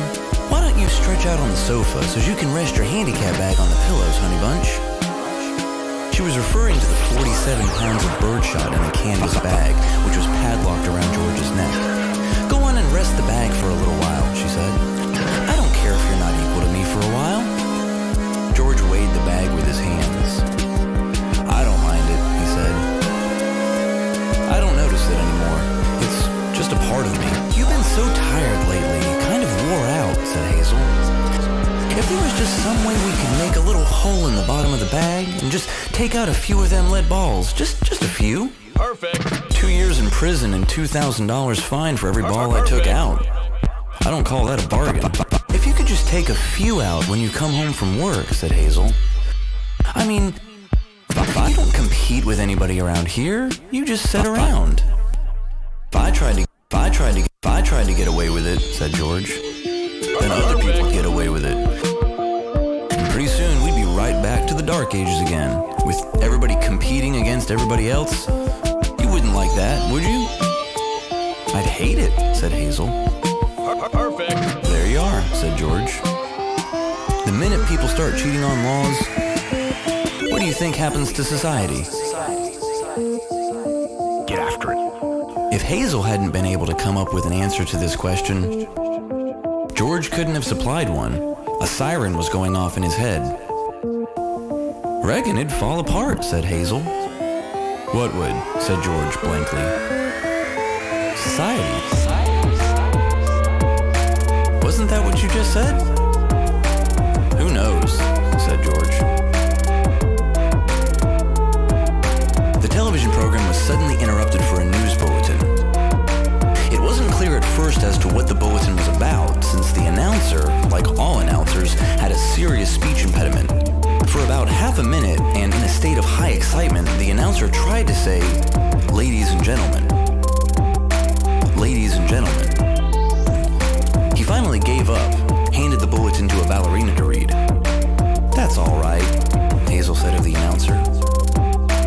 He tried. That's the big thing. He tried to do the best he could with what God gave him. He should get a nice raise for trying so hard. Perfect. "Ladies and gentlemen," said the ballerina, reading the bulletin. She must have been extraordinarily beautiful, because the mask she wore was hideous, and it was easy to see that she was the strongest and most graceful of all the dancers, for her handicap bags were as big as those worn by 200-pound men. And she had to apologize at once for her voice, which was a very unfair voice for a woman to use. Her voice was a warm, luminous, timeless melody.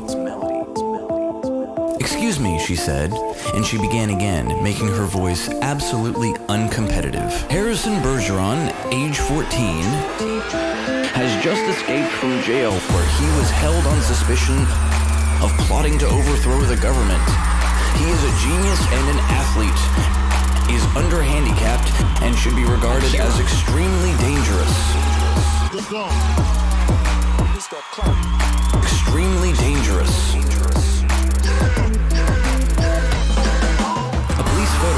Harrison Bergeron was flashed on the screen. Upside down, then sideways, upside down again, then right side up. The picture showed the full length of Harrison against a background calibrated in feet and inches. He was exactly 7 feet tall. The rest of Harrison's appearance was hardware. Nobody had ever borne heavier handicaps. He had outgrown hindrances faster than HD men could think them up.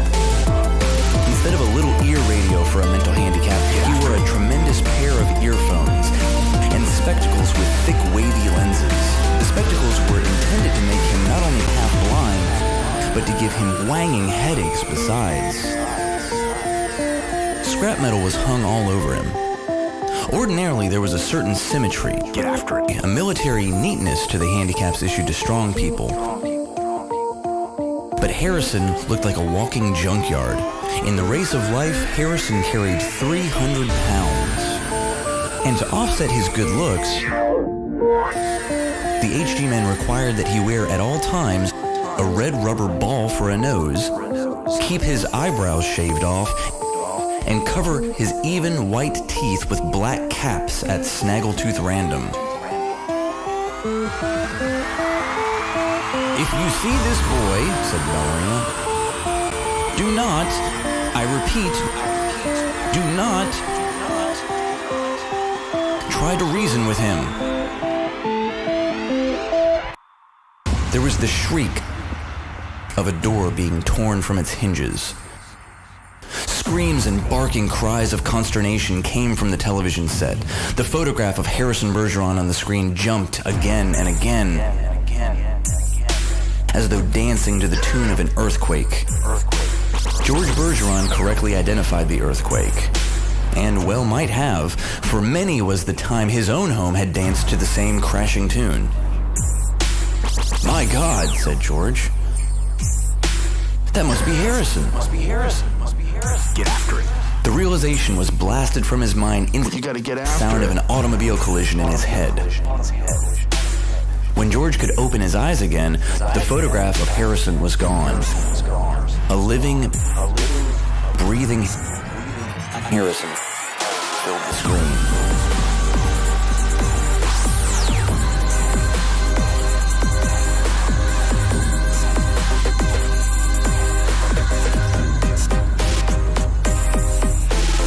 Clanking, clownish, and huge, Harrison stood in the center of the studio. The knob of the uprooted studio door was still in his hand. Ballerinas, technicians, musicians, and announcers cowered on their knees before him, expecting to die. I am the Emperor, cried Harrison. Do you hear? I am the Emperor. Everybody must do what I say at once. He stamped his foot and the studio shook. Even as I stand here, crippled, hobbled, sickened, I am a greater ruler than any man who ever lived. Now watch me become what I can become.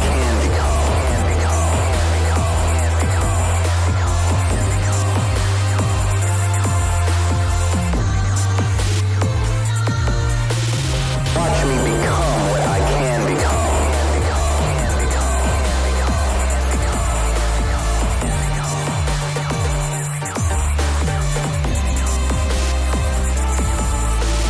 Watch me become what I can become.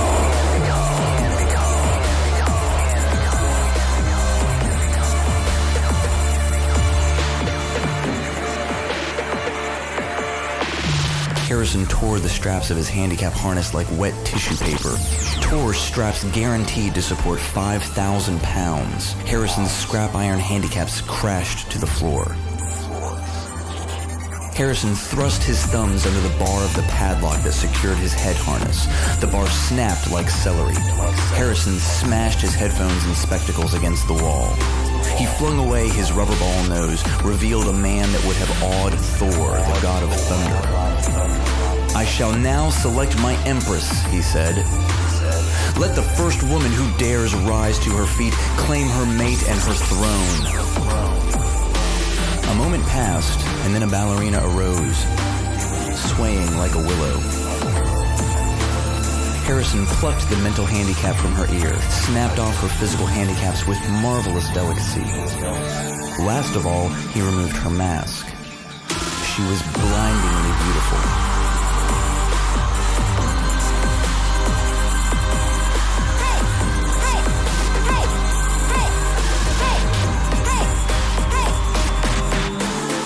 Now, said Harrison, taking her hand, shall we show the people the meaning of the word dance?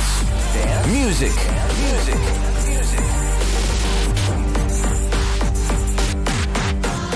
The musicians scrambled back into their chairs, and Harrison stripped them of their handicaps too.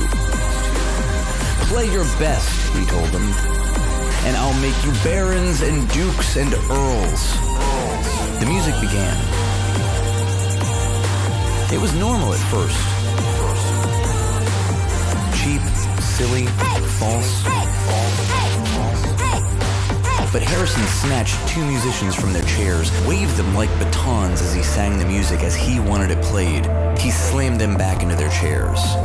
The music began again and was much improved. Harrison and his empress merely listened to the music for a while, listened gravely as though synchronizing their heartbeats with it. They shifted their weights to their toes. Harrison placed his big hands on the girl's tiny waist, letting her sense the weightlessness that would soon be hers. And then, in an explosion of joy and grace, into the air they sprang. Not only were the laws of the land abandoned, but the law of gravity and the laws of motion as well. They reeled, whirled, swiveled, flounced, capered, gambled, and spun. They leapt like deer on the moon. The studio ceiling was 30 feet high, but each leap brought the dancers nearer to it. It became their obvious intention to kiss the ceiling. They kissed it. And then, neutralizing gravity with love and pure will, they remained suspended in air inches below the ceiling, and they kissed each other for a long, long time.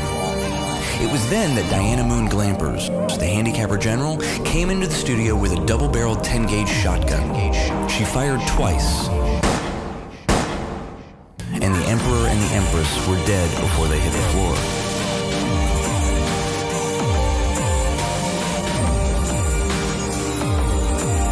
Diana Moon Glampers loaded the gun again. She aimed at the musicians and told them they had 10 seconds to get their handicaps back on. It was then that the Bergeron's television tube burned out. Burned out. Burned out. Burned out.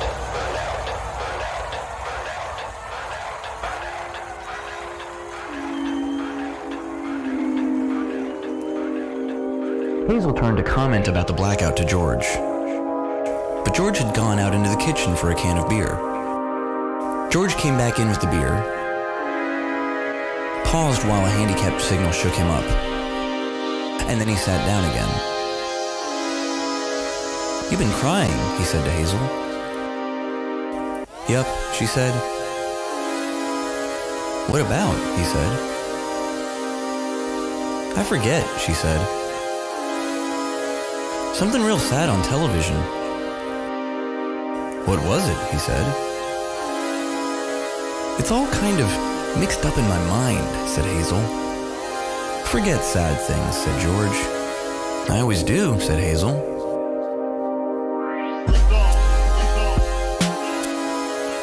"That's my girl," said George. He winced.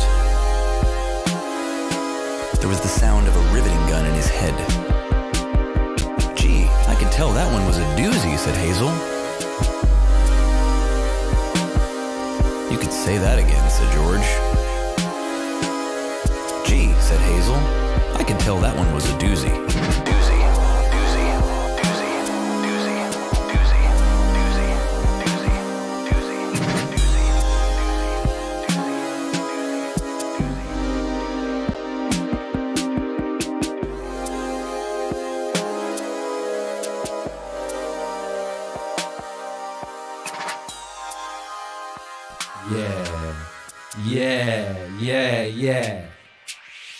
Yeah, what's cracking, baby? You were listening to the sounds of Harrison Bergeron. I ain't never played that on stream before, and frankly, I haven't listened to it since I made it, and it's great! Yo! Who asked me to do that? I thought, you cheeky bugger, getting me to play like a flipping half an hour song. I will play a minute of it. And then I ended up listening to the whole thing because it was great. And yeah, that had your boy Aldous Massey on the visuals, I think he's still in the chat. Yeah, there he is. Blah, blah, blah. Shouts out to Stephen Dennison. Shouts out to Aldous Massey who drew that beautiful picture. Let me show you that beautiful picture, which is the definitive Harrison Bergeron illustration at this point. I think we can all agree. that it is. Where is it? Let me bring it back. There it is. See, there you go. Boom. That's the moment when Harrison Bergeron takes off the mask. See, look at that. Look at that big bugger. And I think that's secretly Aldous Massey's drawn himself there, because that's what Aldous Massey looks like. If you follow Aldous Massey's Instagram, you'll see him either posting his beautiful artwork, which has often got pictures of girls having the universe inside their vagina dentines and all that business. Not vagina dentine. What's the word?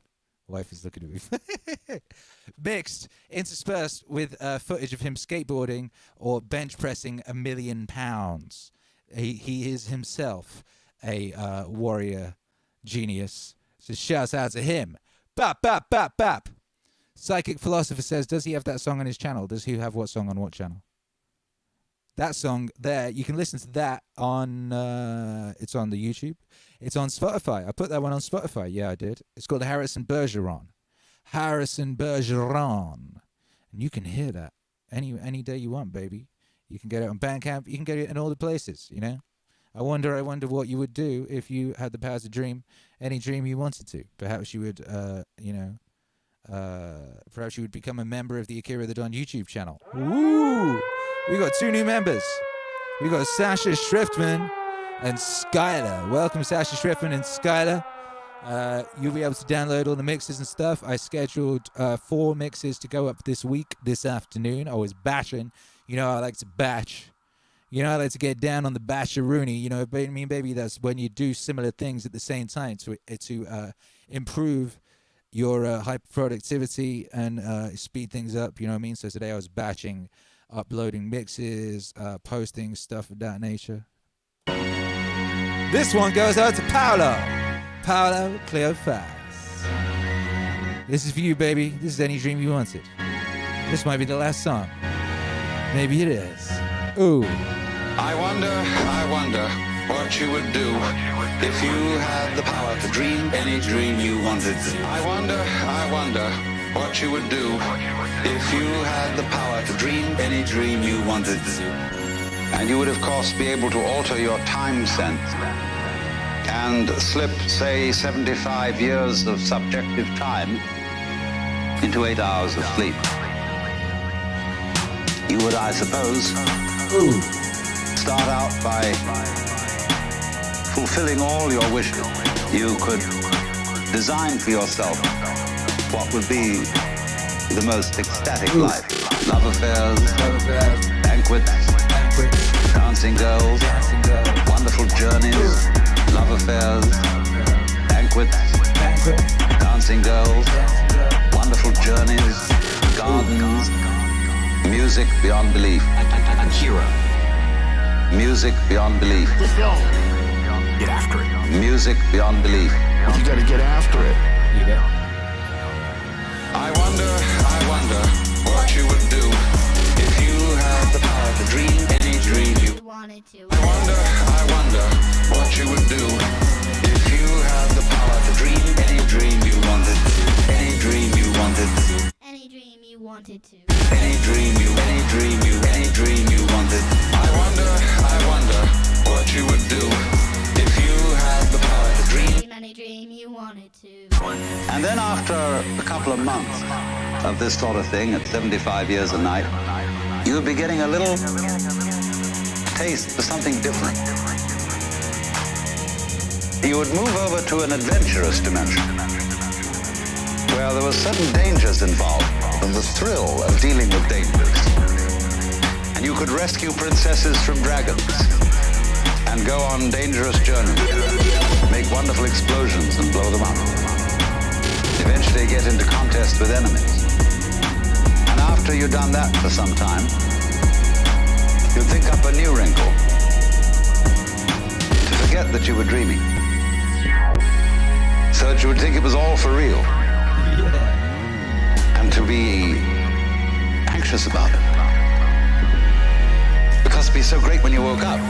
I wonder what you would do if you had the power to dream any dream you wanted. I wonder what you would do if you had the power to dream any dream you wanted. Any dream you wanted. Any dream you wanted. Any dream you wanted. I wonder what you would do if you had the power to dream any dream you wanted. And then you say, well, like children who dare each other on things, how far out could you get? What could you take? What dimension of being lost, of abandonment of your power, what dimension of that could you stand? You could ask yourself this because you know you'd eventually wake up. Perfect. After you'd gone on doing this, you see, for some time, you would suddenly find yourself sitting around in this room with all your personal involvement, problems, etc., talking with me. How do you know that's not what you're doing? Could be. Because after all, what would you do if you were God? Yeah. I wonder what you would do if you had the power to dream any dream you wanted. I wonder what you would do if you had the power to dream any dream you wanted to. Any dream you wanted. Any dream you wanted. Any dream you wanted. I wonder what you would do if you had the power to dream any dream you wanted. I wonder what you would do if you had the power to dream any dream you wanted to. I wonder what you would do if you had the power to dream any dream you wanted to. Any dream you wanted to. Any dream you wanted to. Any dream you wanted to. I wonder what you would do if you had the power to dream. What would you do if you were God? Yeah. What would you do if you were God? What would you do if you were God? Hey. What would you do if you were God? Hey. What would you do if you were God?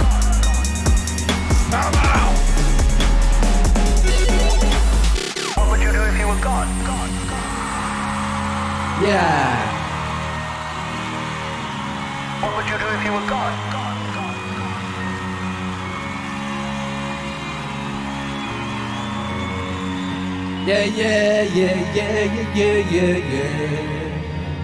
Yeah. Come on, baby, make some noise for your goddamn self.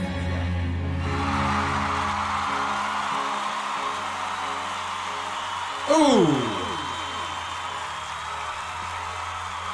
Shouts out to everybody locked in. It was the Meaning stream. Thank you, Epstein Lang. Ooh, my voice just went really. Oh, why is the tuner's gone on real hard? Oh, the tuner's gone real hard. Ooh, baby. No, we're not doing the by five right now. We've got to just say the bye-bye, then the by five. God damn it, Hercules. Hey. Thank you, Epstein Lang. I hope you enjoyed your song earlier. I played your song, my guy. Shouts out to everyone who was supporting during this stream. You are the real MVPs, yes you are. Thank you, Dakota Yates. Thank you, Fred City. Thank you, James Scunn. Thank you, LH. Angie Clunas, D.S. Duenas, Omar Ali, Dakota Yates, D.H., Roberto Sanchez, Glenn Barnett, Tyson Iapetus, Cody Taylor, Sheila D613, in the place to be, Luke, Truth in the Gospel according to Stephen Dennison, Cody Taylor, Luke again, Sasha Schriftman, Skylar, Carlo, Clearfast, and Webster Lang. You guys are the best. Shouts out to you. Shouts out to YouTube hero Alex. What a guy, what a guy. What a guy is that YouTube hero Alex. Make some noise in the chat for YouTube hero Alex. YouTube hero Alex needs his own wave. He needs his own emoji. Herky got diamonds. You know, what does YouTube hero Alex have? We need to figure that out. So in case we ever need to summon him. I mean, he's pretty much always there. I think he's always been there. YouTube hero Alex, have you ever not been here? Have you ever not been here, YouTube Alex? I think you've always been here. Hey, look, it's Hercules. What's up, son? Roblox. What's that? I want to play Roblox. What are you, like a child or something? What are you, like a 7-year-old? Yeah. Don't look at me like that. Don't look at me with them. What are you doing with your chin? What is this face? What is that face? A cat face. What are you doing? You're freaking me out. Yo, you're scaring the crap out of me, boy. No! Ah, I'm being attacked by a 7-year-old. Ah, help. Help. What's that? Yeah, you're going to pull the curtain down. What? What are you doing?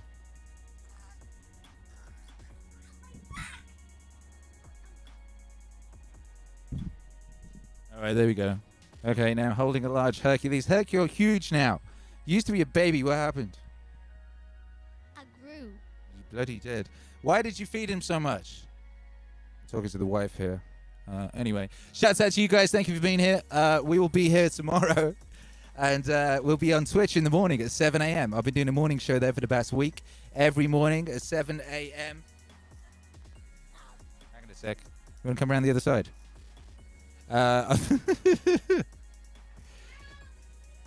Yo, YouTube Hero Alex says, I've missed 3 streams in 2 years. Holy cow. You know, we used to do a lot less. We do them every day now. We used to do less. We do not. What? I forgot what I was saying. Anyway, yeah, 7 a.m. on Twitch every day. Come hang with the gang. It's the morning show. It's very beautiful in the morning. It's very morning, you know. It's very, very joyful. It'll regulate your vibes appropriately for the day ahead, Patricia Dockery. So you should come if you're not asleep. And if you haven't, you should go, ooh, oh, look at that lovely image. I forgot I made that. I spent about 6 hours on that. I used to spend far too long making visuals for mixes. But that is a good one. Ooh, I should probably use that. That would be a good background just for the stream. I need to bring all these. I need to make these into loops. Yeah, go back that Akira the Don and Alan Watts Wave campaign. Get that vinyl cracking. That finishes on Wednesday. You got till Wednesday to make sure you got your orders in for that. And oh my God, that kid is too bloody heavy. And I've been doing so much like exercise and pull-ups and stuff lately. I've like ripped all of my muscles. Like this bicep is balked. I didn't even know you could do that. Like there. Anyway, whatever. I'm sure this doesn't sound particularly good on a podcast. I keep having to remember. Shout out if you're listening to this on the podcast. Hi. I hope you've had a nice time. I hope you're having a nice time in your car or in the gym or wherever you are. And shout out to everyone who's listening live, of course. You guys are the best. You guys are the best. Oh, he says refresh the page. What page? What page? Oh, I didn't do the refresh. Oh, yeah. End of stream refresh. Hercules, where are you going? You got to do the by 5. Boy. You should get yourself a son. You can boss them around. Where are we at? 12,195. Oh, we've gone up, baby. We've moved on up. We're on 12,270. We're getting closer to our goal. Yes, we are. Was that you, Jonathan D? Or are you just paying attention? Either way, whoever that was, shouts out to you. Shouts out to everyone who's back in this campaign. I can't wait to have this vinyl. I really can't. It's going to be epic. It's going to be epic. Shouts out to Sasha Consular. Shouts out to Milton Dan. Says, thank you for the vibes, Wave Lord. Hey, thank you for being here, you know. Thank you for being here, you beautiful creatures. Aldous Massey, Andrew Clunis, Andrew Komaromi, Anthony Ferraro, BJB, Brian Scott, Captain Virgil, CD Reg, Chef 10, Cody Taylor, Cajun Muschetti, Charlotte We Will Narky Pants, Cindy Bailey, DS Duenas, Dan Frank, Derner 1804, Joel Freeman, John Hansen, Jonathan D, Joshua Vickers, Kaleli, LZ, Luke, Marielle Isaac, Matthew John Fuego, Michael in Seattle, Michael Keith, Milton Dan, Mo, Nathan Lust, Paolo Clearfirst, Patricia the Duckery, Psychic Philosopher, Ross Chris, Rick Aldersey, Rylas Dana, Roberto Sanchez, Sasha Consular, Sasha Schriftman, Seabiscuit, Sheila D, Sigmund 1, Skylar, Small in Australia, Stephen Dennison, Stronky28, Try Video Marketing, Weatherston Land, Word XP, and YouTube Hero Alex in the place to be. Boom! Consider those vibes regulated, baby. I pray wherever you are that you're safe and sound. You know, I pray that you have the fortitude to deal with whatever comes your way. I pray that tomorrow is a beautiful day. And, you know, I just send you all the love in the world, baby. All the love in the world to you. Thank you for being here. Hercules! Where are you? Where are you for our by 5? Come on. Siren has 3 minutes. Eh. Come on, boy. The world needs you. They need you, Herky. 5, 4, 3, 2. Wait a minute. 1. Oh, hang on. I had the wrong camera on. Here we go.